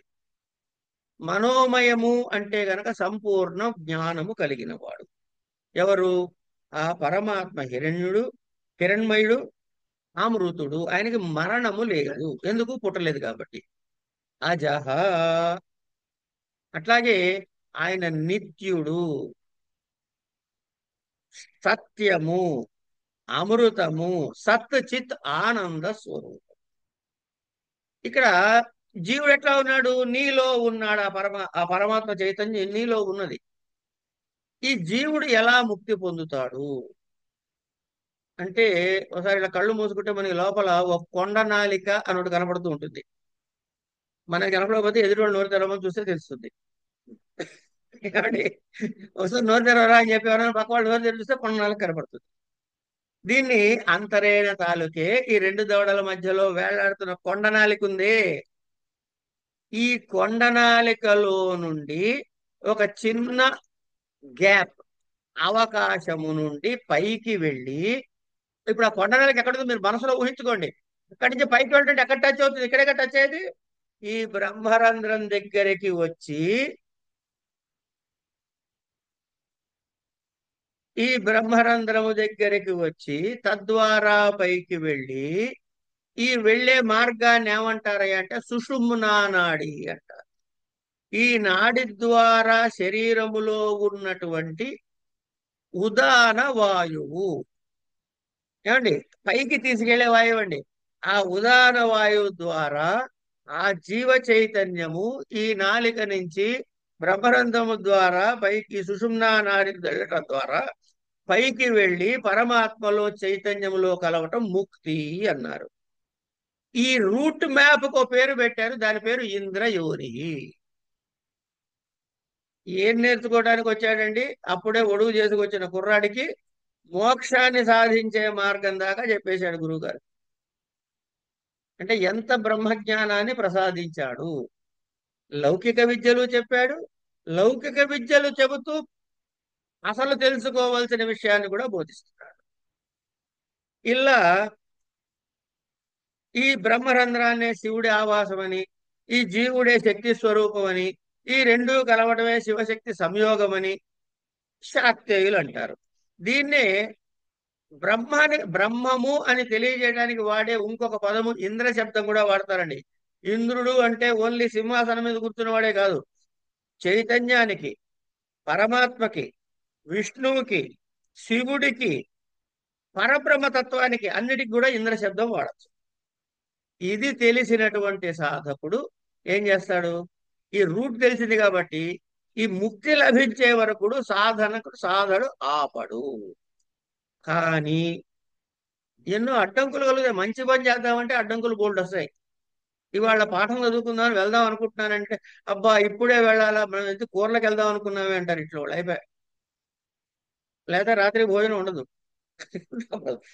కనుక ఈ అడ్డంకులు పోవాలి. ఇలా అడ్డంకులు లేకుండా చివరి వరకు ముక్తి సాధన చేస్తూనే ఉండాలి. అలా తాను ఊర్ధ్వలోకాలకి వెళ్ళి ఏం చేస్తాట, ఆప్నోతి స్వరాజ్యం. స్వరాట్ అంటే ఆయన ఎవడో తీసుకొచ్చి కూర్చోబెట్టలే, ఆయనే వెలుగుదు, స్వప్రకాశకమైనటువంటి వాడు. స్వయం ప్రకాశకుడు అంటామే అది, అతనే బ్రహ్మము. అదే సంపూర్ణ జ్ఞాన స్వరూపము కూడా. ఇలా మనము తెలుసుకున్న తర్వాత ఇక్కడికి 6 అనువాకాల్ని పూర్తి చేశాం. ఇలా ఈ తత్వం వరకు తెలుసుకున్నవాడు, వాడికి తన దృష్టికి మూర్త ద్రవ్యాలు అంటే ఆకారము ఉన్న ద్రవ్యాలు, అమూర్త ద్రవ్యాలు అంటే ఆకారము లేని ద్రవ్యాలు, ఇవన్నీ కూడా అతనికి దృగ్గోచరం అవుతాయి. తర్వాత అతను ఏది అంటే అది జరుగుతుంది, సత్యాత్ముడవుతాడు. మనసు చంచలత్వాన్ని కోల్పోతుంది. మనసు చాంచల్యాన్ని కోల్పోయి పూర్తిగా నిశ్చలమైనటువంటి స్థితికి వస్తాడు. అంటే యోగి చెప్తారే యోగ చిత్తవృత్తి నిరోధక అని, ఆ స్థితిలోకి వస్తాడు. ఈ స్థితిలో అతను ఎలాంటి వాడు, ఆ సాధన చేసిన వాడికి వచ్చే ఎఫెక్ట్స్ అండి. అంటే ఈ ఫలితాల కోసం మిమ్మల్ని చేయమనట్లే.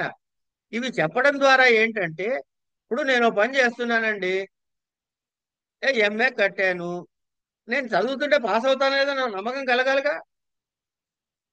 కనుక ఓ స్లిప్ టెస్ట్ పెట్టామనుకోండి, స్లిప్ టెస్ట్ లో కొన్ని మార్కులు వస్తే పర్వాలేదు నేను కరెక్ట్ గానే రాయగలిగాను అని నమ్మకం వస్తుంది. అట్లాగే మన సాధన చేస్తున్నప్పుడు ఆ సాధనలో కొన్ని ఫలితాలు మనకు కనపడుతూ ఉంటే, ఓహో నేను సవ్యమైన మార్గంలో సాధన చేస్తున్నాను, లేకపోతే నా కరెక్షన్ చేసుకోవాల్సి ఉంటుంది. మళ్ళీ గురువు గారి దగ్గర అయ్యా నేను చేస్తున్నా కానీ నాకేం సరిగ్గా అర్థం కావట్లేదు, తమరే రక్షించాలంటే నువ్వేం చేస్తున్నారా అని ఆయన ఏదో చెప్తారు, సరే అది వేరే విషయం. అట్లాగే ఈ స్థితిలో ఈ ఉపాసన చేసిన వాడికి శాంతముగా ఉంటాడు. అతని దగ్గర ఇది లేదు అనే మాట ఉండదు, అంతా సమృద్ధంగా ఉంటుంది. అంటే అమృతత్వాన్ని పొందుతాడు. ఇది ఈ ఇంద్రయోని సాధన అన్నది ప్రాచీనమైన యోగ సాధన. ఎవరికి పడితే వాడికి రాదు. అయిన తర్వాత 7వ అనువాకంలోకి అడుగుపెడదాం. 7వ అనువాకాన్ని పంచబ్రహ్మోపాసన అంటారు. పంచబ్రహ్మ ఉపాసన, దీన్నే పాంక్తోపాసన అని కూడా అంటారు. పాంక్తము అంటే 5. ఏమండి, ఇప్పుడు ఇది 7వ అనువాకం. 6వ అనువాకంలో ఏం తెలుసుకున్నామండి మనం? నేనే బ్రహ్మమును అని తెలుసుకున్నాం కదా. జీవ పరమాత్మ చైతన్యము జీవ చైతన్యము కలిపి ఒకటే, నేను పరమాత్మ చైతన్యాన్ని తెలుసుకునే సాధకుడు అక్కడికి వచ్చాక కదా. ఇప్పుడు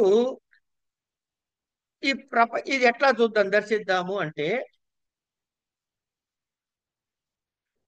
వ్యష్టి ఉంది, సమష్టి ఉంది. వ్యష్టి ఉంది, సమష్టి ఉంది. చూడంగానే మనకి ఏమనిపిస్తుంది? వ్యష్టి వేరు, సమష్టి వేరు. ఇది తప్పు అని చెబుతాడు. ఎట్లా చెబుతాడంటే, సరే ఈ సందర్భంలో కాకపోయినా మనకి ఆ, వేదాంత సారం అనే ఒక గ్రంథం, అది మీకు కూడా ఎంఏ వాళ్ళ సిలబస్ లో ఉంది. అది చెప్పేసుకున్నాం ఇక్కడ. ఒకసారి గురువు గారు అనుమతిస్తే వేదాంత సారం చెప్పుకున్నాం. ఇప్పుడు మన ఇంట్లో మామిడి చెట్టు ఉందండి. ఎన్ని చెట్లు ఉన్నాయి? ఒకటే చెట్టు ఉంది, దాన్ని వేష్టి అందాం. మా పక్కనే ఒక అరెకరం స్థలంలో ఓ 100 మామిడి చెట్లు వేసాడు. అక్కడ ఎన్ని ఉన్నాయి? మామిడి చెట్లు ఉన్నాయి. అక్కడ మామిడి చెట్టు, ఇక్కడ మామిడి చెట్టు కదండి. అంటే మనం ఏమంటున్నాము, అరే నాయన ఈయన ఇంట్లో మామిడి చెట్టు ఉంది, అక్కడ మామిడి తోట ఉంది అంటున్నాం. ఈ తోట అన్న పదం ఎక్కడి నుంచి వచ్చింది? సమష్టికి వచ్చింది. అంటే తోట అన్న వ్యష్టిలో ఉన్న ఒక మామిడి చెట్టు. తోట అంటే ఇదే వ్యష్టి యొక్క సమాహారమే గాని దీనికి మించిన వేరే పదార్థం కాదుగా. కనుక వ్యష్టి ఈజ్ ఈక్వల్ టు సమష్టి వచ్చిందా? లెక్క తేలిపోయిందా అండి? అక్కడ మామిడి చెట్లే, ఇక్కడ మామిడి చెట్లే. ఈ మామిడి చెట్టు మీద ఒక ఆకాశం ఉంది, అంటే ఖాళీ అన్నమాట. ఆకాశం అంటే అవకాశం. ఆ మామిడి చెట్ల మీద కూడా ఆకాశం ఉంది. ఈ ఆకాశం ముందు వచ్చిందా, చెట్టు పెట్టిన తర్వాత వచ్చిందండి? అరే, నవ్వుతాడు సారు. ముందే ఉంది కదా. చెట్టు పెడితే చెట్టు మీద ఉన్న ఆకాశం అంటున్నాం, చెట్టు పీకేస్తే ఆకాశం అంటున్నాం. ఇప్పుడు ఇక్కడ ఇలా ఉందండి, ఒక అట్టపెట్ట తెచ్చి ఇలా డబ్బా కడితే డబ్బాలో ఆకాశం అనాలి. ఆకాశం డబ్బాలోకి రాలే, ఆకాశం చుట్టూ డబ్బా కట్టాం. డబ్బా తీసేస్తే మళ్ళీ ఆకాశం పైనే ఉంటుంది. ఆత్మ చైతన్యం కూడా అంతే అండి అనే విషయాన్ని ఆ గ్రంథంలో చెబుతారు. సరే, అది ఇక్కడ తీసుకొచ్చి చదువుకుంటే, ఇప్పుడు ఈ విధంగా తాను పరబ్రహ్మ స్వరూపం అని తెలుసుకున్నాక వ్యష్టికి సమష్టికి, అంటే తనలోను సర్వములోను, క్షేత్రములోను సర్వములోను ఒకటే అని తెలియాలి. ఈ జ్ఞానం కలిగించాలి. అందుకని పృథివ్యంతరిక్షం జ్యోర్దిశో వాంతర దిశా అగ్నిర్వాయురాదిత్యశ్చంద్రమా నక్షత్రాణి ఆపవోషదయ వనస్పతయ ఆకాశ ఆత్మ. ఇట్లా ఈ ఈ మంత్రం ఇట్లా సాగుతుంది, ఏడో అనువాకం. ఇందులో ఏం చెబుతాడు అంటే, క్షేత్రము అంటే ఈ శరీరం అనేది క్షేత్రం. ఇందులో ఉన్నవాడు క్షేత్రజ్ఞుడు. ఈ క్షేత్రజ్ఞుడు సర్వమునందున్నటువంటి శక్తి చైతన్యము, ఈ రెండూ కూడా పరబ్రహ్మమే అని తెలియపరచటానికి చేసే ఉపాసన పాంక్తోపాసన. పృథివీ, అంతరిక్షము, జౌలోకము, దిశలు, అంతర్దిశ. అంతర్దిశ అంటే మూల అనమాట. తూర్పు, దక్షిణము, పడమర, ఉత్తరము, ఈశాన్యము, ఆగ్నేయము, నైరుతి, వాయవము, ఈ అంతర్దశలు. ఎట్లాగే ఊర్ధ్వ అధోభాగములు, ఇవన్నీ కూడా ఆ పరమాత్మ చైతన్యమే. అలాగే అగ్ని, వాయువు, ఆదిత్యుడు, చంద్రుడు, నక్షత్రాలు, ఇవన్నీ తేజస్వరూపాలు, జ్యోతిషాలు. ఒకటి లోకాలు చెప్తాడండి, తర్వాత తేజస్సులు చెప్తాడండి. ఈ తేజస్సులు ఇవన్నీ కూడాను ఏమిటి? ఆ క్షేత్రజ్ఞులతో నిండి ఉన్నవి. పరమాత్మ చైతన్యము వీటిలో నిండి ఉన్నది. అట్లాగే నీరు, తార ద్వారా వచ్చిన ఓషధులు, వనస్పతులు, ఆకాశము, ఆత్మ, ఇవన్నీ కూడా పరబ్రహ్మ స్వరూపములే. ఇది ఇంకో ఉపాసన. మొదటి ఉపాసన ఏమిటి? ఆ పృథివీ అంతరిక్షాలు ఒకటి, తర్వాత ఏమన్నా అగ్ని వాయు చంద్రుల జ్యోతిష్యులు ఒకటి, తర్వాత నీరు, ఓషధులు, వనస్పతులు ఒకటి. ఇట్లా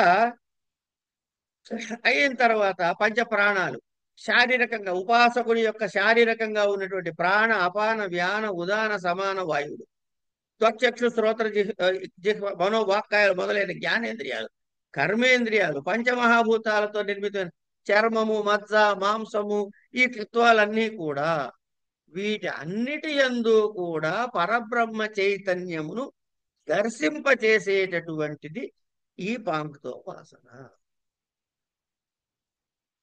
ఇలా జీవుడికి అంటే వ్యష్టికి సంబంధించిన తత్వాలు, వీటన్నిటిలో కూడా పరమాత్మ చైతన్యాన్ని దర్శించాలి.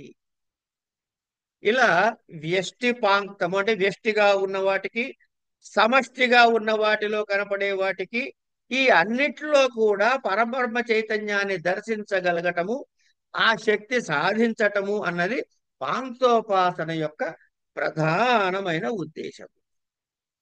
దీనివల్ల ఏం జరుగుతుందయ్యా? ఫలితం చెప్పాలిగా. మళ్ళీ అంతం చెప్పేసి అయిపోయిందండి, మా ఫలితం చెప్పరా అంటారు.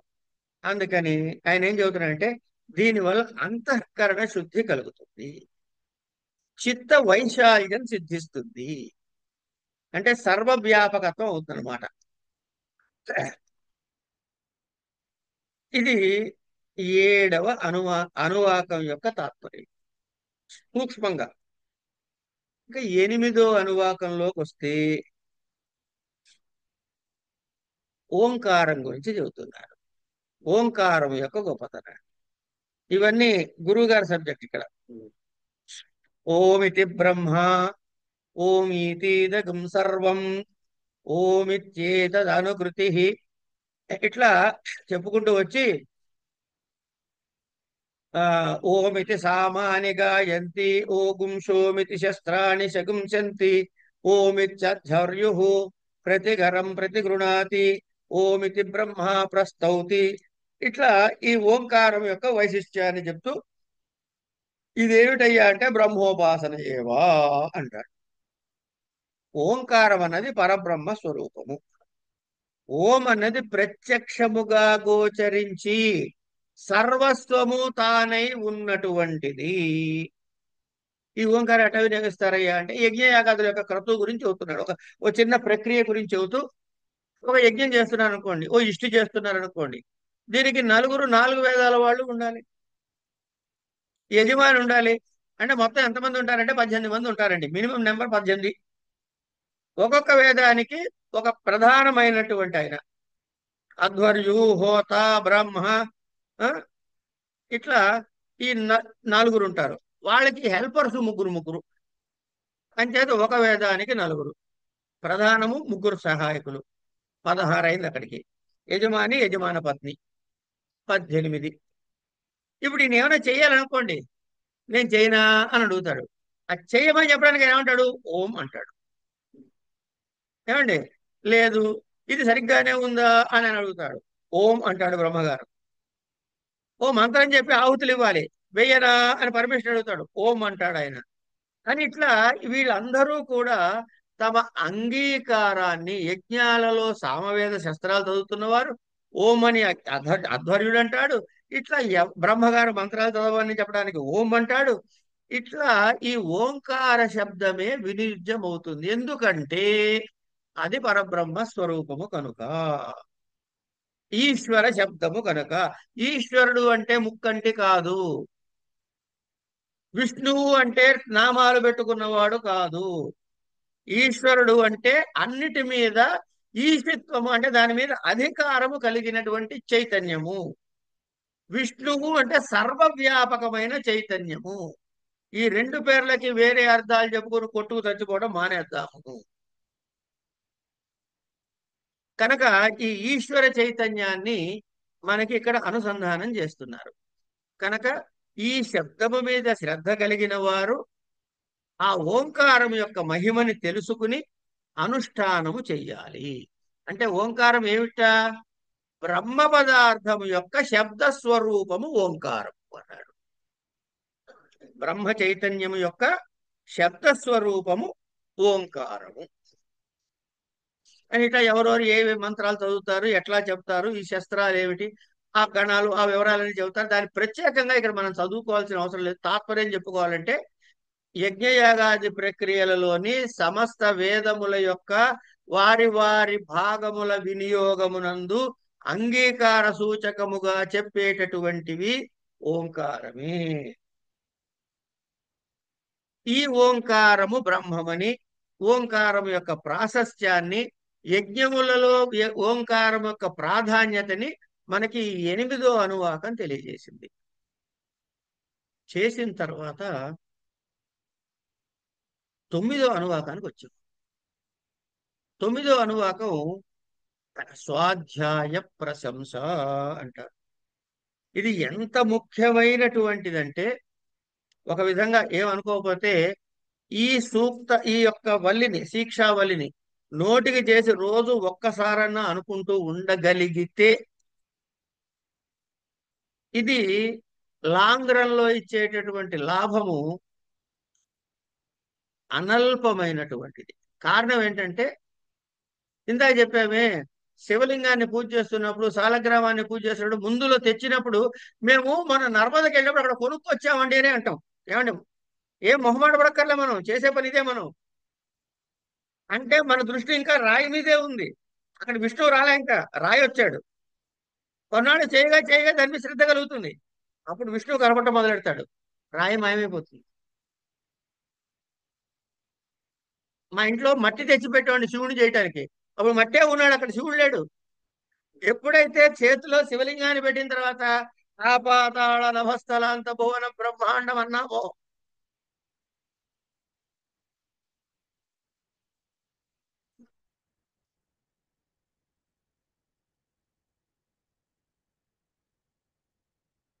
అన్నామో, అందులో ఆయన కనపడితే అప్పుడు మట్టి మాయమైపోతుంది, శంకరుడు కనపడతాడు.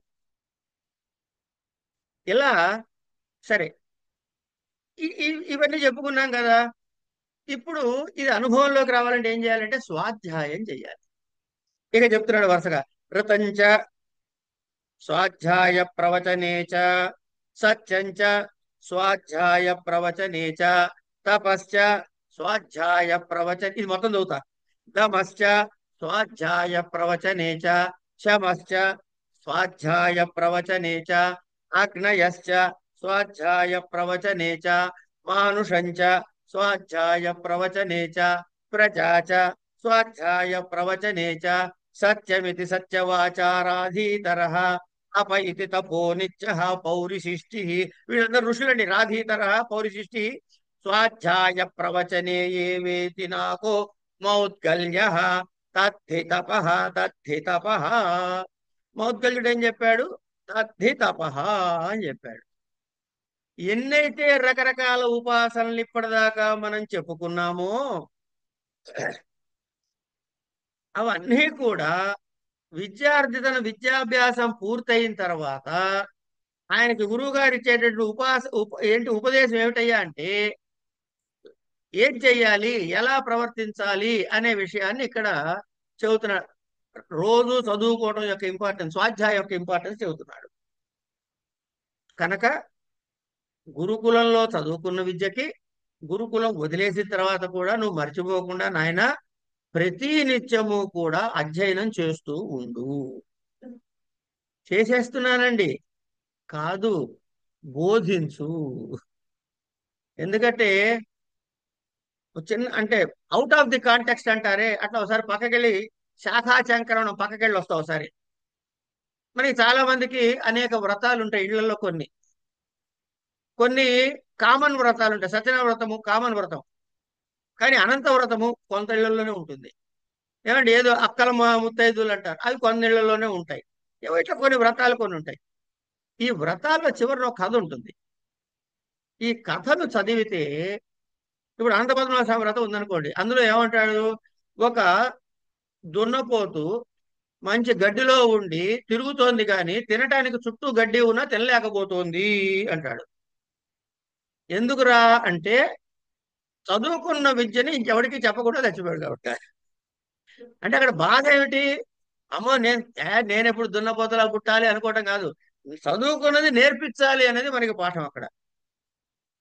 వీడు నాన్నగారు సంపాదించిన ఆస్తుల్ని అమ్ముకుని జూదవాడాడు అనేది చెబుతాడు. అంటే అర్థమైనా చెయ్యకూడదు అని చెప్పి. అంటే మనకి ఎక్కడ చెప్పినా విధులు గాని నిషేధాలు గాని చెప్పబడతాయి. ఆ విధిని విధిగా ఆచరించాలి, ఆ నిషేధాన్ని తప్పక త్యజించాలి. ఇవన్నీ మనకి ఇవన్నీ గురుకులంలో చెప్పబడ్డాయి. కానీ ఇవన్నీ గుర్తు ఎట్లా ఉంటాయి? స్వాధ్యాయం చేస్తూ ఉండాలి, మర్చిపోకుండా ప్రవచనాభ్యం. నువ్వు చెప్పు, ఇంకోటి కూడా నేర్పించే విద్య. అంటే నువ్వు నేర్చుకున్న విద్యని పక్కవాడికి నేర్పించకపోతే నువ్వు నేర్చుకున్న విద్యకు ఫలితం లేదు. కనుక స్వాధ్యాయ ప్రవచనాల యొక్క వైశిష్ట్యతని, ఆవశ్యకతని ఇక్కడ గురువు ఇన్ని రకాలుగా చెప్పాడు. బాహ్య ప్రపంచంలో, లౌకిక ప్రపంచంలో ఎలా నడుచుకోవాలి? ఋతంచ సత్యంచ తపశ్చ ధ్వమశ్చ శమశ్చ. ఈ తప శమ దమ ఇవన్నీ ఎక్కడ వస్తున్నాయా అంటే, మళ్ళీ ఒక్కసారి అలా పైకి చూసినట్లయితే ఆ, నిత్య వస్తు వివేక, ఇహాముత్ర ఫల భోగ త్యాగ, శమాది షట్క సంపత్తి, ముముక్షుత్వం అని సాధన చతుష్టయం అని చెబుతారు. కనుక ఎక్కడి నుంచి ఏ రోడ్లో వెళ్ళినా సరే ఫైనల్ గా చేరేది ఎక్కడికయ్యా అంటే మోక్షాన్ని సాధించడానికి ఈ విద్య ఎలా తోడ్పడుతుంది అనే విషయాన్ని మనకి ఇది బోధ చేస్తుంది. ఋతం అంటే వేద విహితమైన కర్మలు చేయుట. సత్యం అంటే సత్యమునే మాట్లాడుట. అంతేకాదు, సత్యం అంటే త్రికాలాబాధ్యం సత్యం, మూడు కాలముల యందు ఒకే స్థితిలో ఉండేది సత్యము. ఇక ఇది వాగ్రూపమైన తపస్సు, తర్వాత తపస్సు అయిన తర్వాత శారీరక తపస్సు ఉంటుంది, వాచిక తపస్సు ఉంటుంది, మానసిక తపస్సు ఉంటుంది. ఇట్లా ఇది అయిన తర్వాత శమదమాదులు. శమము అంటే మనస్సును నిగ్రహించటం, దమము అంటే ఇంద్రియాలు నిగ్రహించి పెట్టటం, తర్వాత నిత్యము అగ్ని కార్యం చేయటం, అగ్నిహోత్రాలు నిర్వహణ చేయటం, అతిథి సత్కారం చేయటం, సమాజంలో సత్ ప్రవర్తన కలిగి ఉండటం, సమాజానికి సంబంధించి నీ బాధ్యతని కర్తవ్య పాలన చేయటం, సంతానాన్ని కనటం, కుటుంబ పోషణ చేయటం, ఇవన్నీ నీ కర్తవ్యాలు రా నాయన. ఇవన్నీ చేస్తూ చదువుకున్న విద్యని మర్చిపోకుండా స్వాధ్యాయం చేస్తూ ఇంకోటికి నేర్పిస్తూ ఉండు. ఇలా ఈ తపస్సులని చెప్పిన వాళ్ళు అంటే రాధీతరుడు సత్యవచనమే తపస్సు అన్నాడు. మౌద్గల్యుడు ఏమన్నా స్వాధ్యాయ ప్రవచనాలే తపస్సు అన్నాడు. ఇట్లా ఒక్కొక్కళ్ళు ఏవేవైతే చెప్పారో, ఈ సత్యవతుడేమో తపస్సుని అన్నాడు. ఇట్లా వీళ్ళు చెప్పినవన్నీ చూస్తే ఇదే తపస్సు, ఈ విధంగా తపస్సు చేయవయ్యా. ఇక్కడికి వాడు బ్రహ్మజ్ఞాని అయిపోయాడుగా. ఇది ప్రకాశం కలగాలంటే అది వృద్ధి చెందాలి, ఆ తేజస్సు, ఆ వచ్చిన జ్ఞానము వృద్ధి చెందాలి. అహం వృక్షస్య రేరివ ఊర్ధ్వ పవిత్రో వాజినీవా అని ఈ మంత్ర ద్రవిణగుంసు వర్చసంసు మేధ అమృతోక్షిత ఇది త్రిశంకోర్వేద అనువచనం అని ఇది బ్రహ్మజ్ఞాన ప్రకాశక మంత్రము అంటారు. మీకు ఇంకో చిన్న విషయం చెబుతా. శాస్త్రాధ్యయనం చేస్తున్న వాళ్ళు, తర్వాత వేదాంతాధ్యయనం చేస్తున్న వాళ్ళు, అది ప్రకరణ గ్రంథం చదవనియండి, మూల గ్రంథం చదవనియండి, అంటే ప్రస్థానత్రయం చదివినా శాంతి చేస్తున్నా, ప్రకరణ గ్రంథాలు చదువుతున్నా, ఎట్లా వివేక చూడమని ఇత్యాది ప్రకరణ గ్రంథాలు చదువుతున్నా కూడా శాంతి మా మేధో దక్షిణామూర్తి స్తోత్రము, ఈ స్తోత్రము, ఇవన్నీ కంపల్సరీగా ధ్యాన శ్లోకాలుగా చదువుకుంటారు. ఎందుకంటే ఇది బ్రహ్మజ్ఞాన ప్రకాశక మంత్రము కాబట్టి అని. ఈ విధంగా ఈ బ్రహ్మమును తెలుసుకుంటాడు ఈ మంత్రం వల్ల, దీని వల్ల అని చెప్పుకుంటూ వచ్చి ఒక వృక్షంతో పోల్చి సంసార బంధారాలన్నీ. ఏది ఏ రెండు వాక్యాలండి?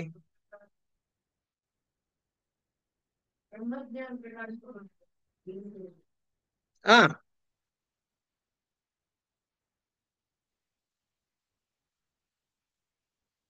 ఆయన ఏమడిగారు నాకు అర్థం కాలే.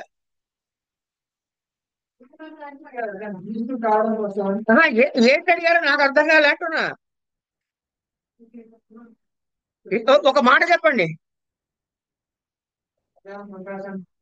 ఉమ్, అదే ఓకే. Right right right. అలాగే అలాగే అక్కడికి తపస్సు గురించి చెప్పారండి. ఇప్పుడు ఈయన బ్రహ్మజ్ఞాని అయ్యాడు. అది ఇప్పుడు చూడండి, ఈయనున్నారు, ఈయన ఇప్పటికి 6 సార్లు ఎమ్మెల్యే అయ్యాడు.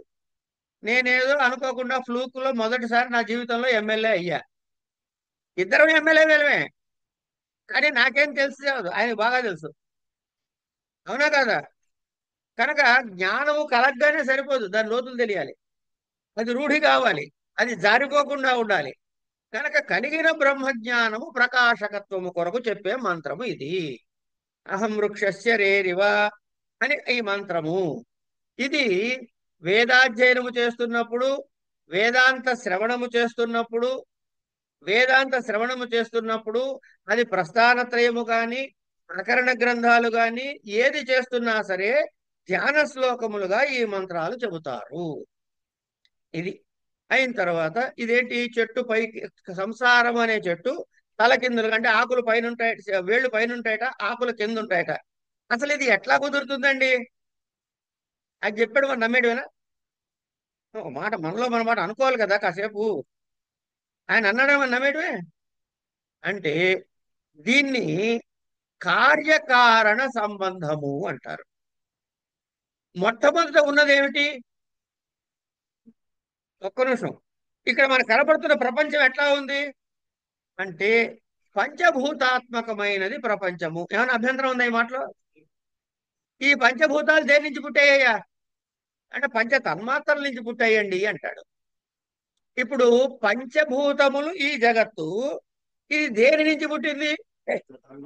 తన్మాత్రలు అంటే తన్మాత్రలు పంచభూతముల కన్నా పైన ఉందా కింద ఉందా? ఈ తన్మాత్రలు గాని కర్మేంద్రియ జ్ఞానేంద్రియాలు కానీ ఇటు సైడ్ మనసు గాని అంటే ఈ 16 ఎలిమెంట్స్ కూడా దేని నుంచి పుట్టాయ్యా అంటే సాంఖ్యంలో మనకి చెబుతారు అహంకారం నుంచి పుట్టాయి. ఇప్పుడు ఈ 16 అహంకారం పైన ఉందా అహంకారం కిందకుందా? అహంకారం పైన ఉంది కిందకున్నాయి. అవునా కదా? అంటే ఈ 16టికి కారణము ఏమిటి? అహంకారం. అహంకారానికి కారణం ఏమిటి అంటే మహత్తు లేక బుద్ధి. దానికి పైన ఉన్నది పరబ్రహ్మ చైతన్యము. అది అన్నిటికీ కారణము. కనుక కారణము పైన ఉందా కార్యం పైన ఉందా అండి? కారణము పైన ఉంది, దాని కార్యము కింద ఉంది. ఈ కార్యము మళ్ళీ కారణంగా మారి ఇంకో కార్యాన్ని పుట్టిస్తోంది. ఈ కార్యము కారణంగా మారి మరో కార్యాన్ని పుట్టిస్తోంది. అంటే పెరుగుదల పైనుంచి కిందకుందా కింద నుంచి పైకుందా? ఊర్ధ్వమూలం అధశాఖం. పైన మూలం ఉంది, దాని విస్తరించినంత కిందకుంది. ఇలా ఉంది.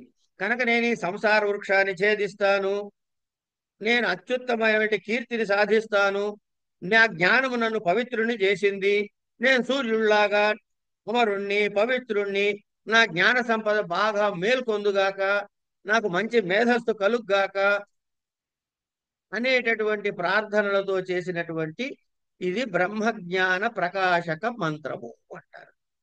ఇక్కడికి థియరీ అయిపోయిందండి. థియరీ అయిపోయింది.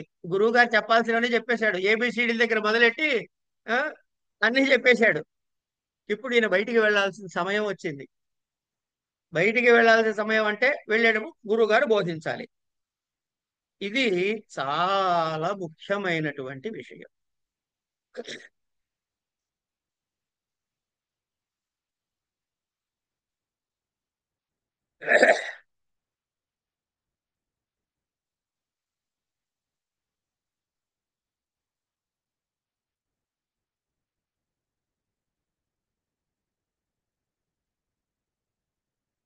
ఆచార్యానుశాసనం అంటారు. మనూచార్యాచాంతే వాసిన మనుషాస్తి సత్యం వద. మొట్టమొదటి చెప్పిన రూల్ సత్యం వద, ధర్మం చర. ఏమైందమ్మా, తప్పు చెప్పానా? ఏమండి? సత్యం వద, ధర్మం చర, స్వాధ్యాయాన్మా ప్రమద. ఒరే నాయన, స్వాధ్యాయాన్ని మాత్రం వదిలిపెట్టకురా నాయన. ఇది అయిపోయింది. ఇక్కడ దాకా వాడు ఎట్లా ఉండాలో చెప్పాడు. తర్వాత ఇప్పటి వరకు రూపాయి అడిగాడండి ఆచార్యుడు? అడగలే. ఇప్పుడు కూడా ఏం చెబుతున్నాడు? ఆచార్యాయ ప్రియం ధనమాహృత్య ప్రజాతంతుం మా వ్యవచ్ఛేత్సి. నువ్వు సంసారంలోకి వెళ్ళి గృహస్థాశ్రమం స్వీకరించు. నీ విద్యకి నేర్చిన విద్య ఉందే, దాన్ని వినియోగించి డబ్బు సంపాదించు. తర్వాత గురుకులని నీకు తోచింది ఇయ్యి. అంటే నీ స్వశక్తి మీద సంపాదించిన దాంతో నువ్వు గురుకులాన్ని పోషిస్తే తర్వాత వాళ్ళకి విద్య చెప్పేందుకు గురువుకి ధనం ఉంటుంది. లేకపోతే ఈయన అడుక్కుంటూ కూర్చుంటే ఈయన విద్య ఎప్పుడు చెబుతాడు? కనుక ఆ బాధ్యత శిష్యుడిది. అని చేత చెయ్యి. తర్వాత సంసారంలోకి వెళ్ళు. ఇప్పుడు ఏంటి? ఈ కార్యక్రమం అంతా వేడుగ్గా స్నాతకం అని చెప్పేసేసి మేళం కొట్టాడా, బట్టలు పెట్టారా, గడ్డం పగిలిందా లేదా, దానికి మళ్ళీ వీడియోగ్రాఫులు, ఇవి తప్ప ఇంకేం లేదు. అక్కడ ఏంటంటే ఇక్కడి నుంచి ప్రయత్నం అంతేనండి. కనుక ఇదైపోయింది. సత్యాన్న ప్రమదితవ్యం. దాని ఎడల ఎప్పుడు పొరపాటు అంటే ఎప్పుడైనా సరే సత్యాన్ని తప్పుతావేమో, చాలా జాగ్రత్తగా ఉండు. ధర్మాన్న ప్రమదితవ్యం. సత్యం వద అన్నాడు, మళ్ళీ ప్రమదితవ్యం కూడా చెబుతున్నాడు. అరే జాగ్రత్తగా ఉండరా నాయన. కుశలాన్న ప్రమదితవ్యం, ఊచ్చైన ప్రమదితవ్యం, స్వాధ్యాయ ప్రవచనాభ్యాం న ప్రమదితవ్యం. తర్వాత దేవ పితృకార్యాభ్యాం న ప్రమదితవ్యం. ఇలా శిష్యుడికి చెప్పాల్సినటువంటివన్నీ చెప్పాడు. సత్యం వల్ల కానీ వీటి వల్ల గృహస్థ జీవితం ఎలా గడపాలో, తాను నేర్చుకున్నది ఏ విధంగా ఉద్ధరణలో పెట్టాలో, స్వాధ్యాయ ప్రవచనముల యొక్క ఆవశ్యకతని, అత్యావశ్యకములని ఎన్నిసార్లు చెప్పాడు. ఇది అయిన తర్వాత మళ్ళీ చెబుతున్నాడు. మాతృదేవో భవ. తల్లి నీకు దైవముగా కలిగి ఉండుగాక. పితృదేవో భవ, ఆచార్య దేవో భవ, అతిథి దేవో భవ. ఇక్కడికి అయిపోయింది. యాన్యనవద్యాని కర్మాణి తాని సేవితవ్యాని. ఇప్పుడు వీడు బయటికి వెళ్ళాడు, గురువు గారి దగ్గర ఉంటే అరే అటు చేయకరా, అరే ఇటు చేయరా అంటూ ఉండేవాడు. ఇప్పుడు బయటికి వెళ్ళిన ప్రాక్టికల్ గా నడవాలి జీవితంలో, వ్యవహారంలో. వీడి డౌట్ వస్తుంది, ఏం చేయాలి ఇప్పుడు, నాకు ఇక్కడ ఏం చేయాలో తెలియలేదు. అప్పుడు చెబుతున్నాడు, యాని అనవద్యాని కర్మాని తాని సేవితవ్యాని.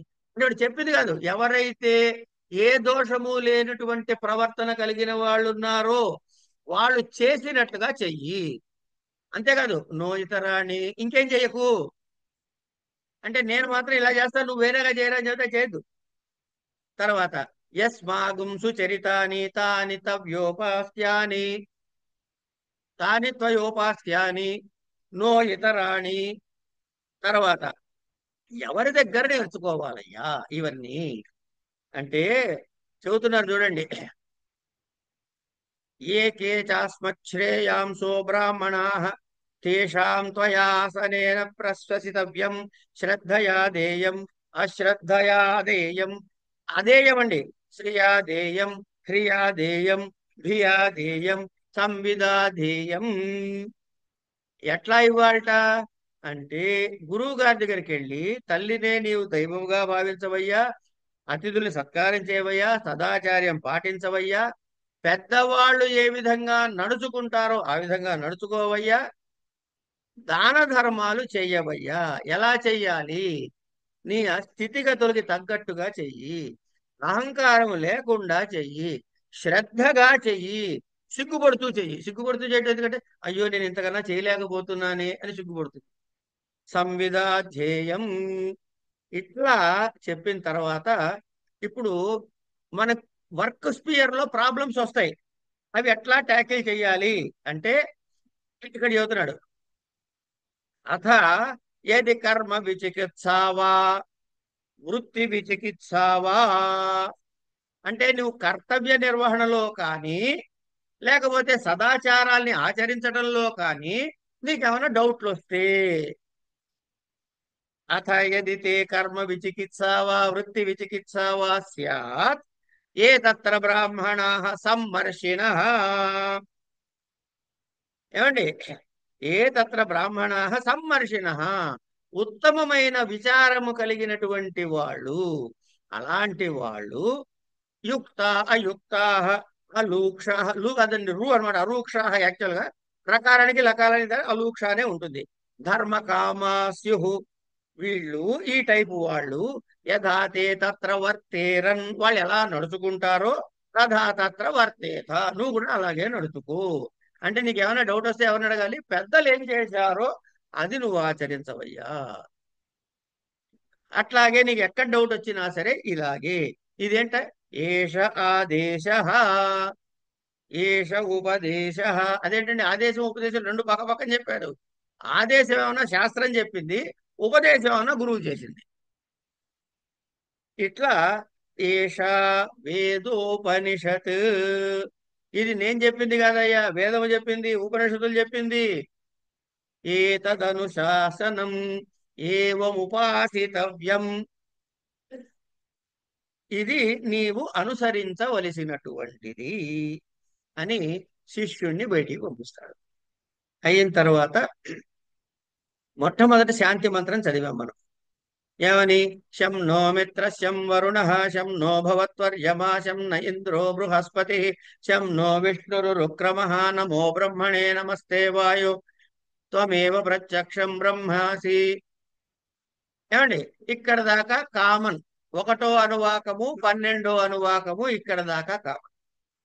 1వ అనువాకంలో ఏం చెప్పాడు, త్వామేవ ప్రత్యక్షం బ్రహ్మ వదిష్యామి, ఋతం వదిష్యామి, సత్యం వదిష్యామి, సత్యమును పలుకుతున్నాను అని చెప్పాం కదా.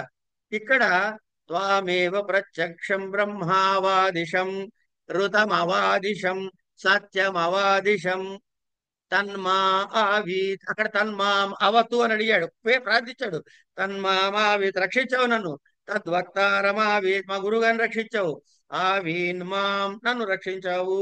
ఆవీన్ వక్తారం, మా గురువు గారిని కూడా రక్షించావు అని నేను పలుకుతున్నాను, పిలుస్తున్నాను అని కన్ఫర్మ్ చేస్తున్నాడు ఇక్కడ. దీంతో 12వ అనువాకం పూర్తవుతుంది. ఈ విధంగా శిక్షావల్లి అనేటటువంటి ఒక ఆ, అనువాకాల్ని మనం తెలుసుకునే ప్రయత్నం చేసామన్నమాట. ఇక్కడ ఏముంటుంది అంటే మనము ఎలా బ్రతకాలి, మన జీవిత చర్య ఏమిటి, ఈ వివరాలన్నీ కూడా మనకి సుస్పష్టంగా వేదవాక్యముల అనుసంధానంతో గురుకులములో మనం నేర్చుకునే విధానాన్ని పోగువేసి మనకి చెప్పినటువంటి విద్య.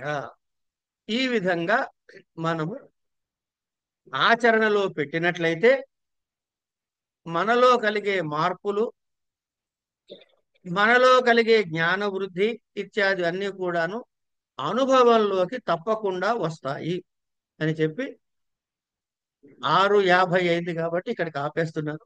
స్వస్తి.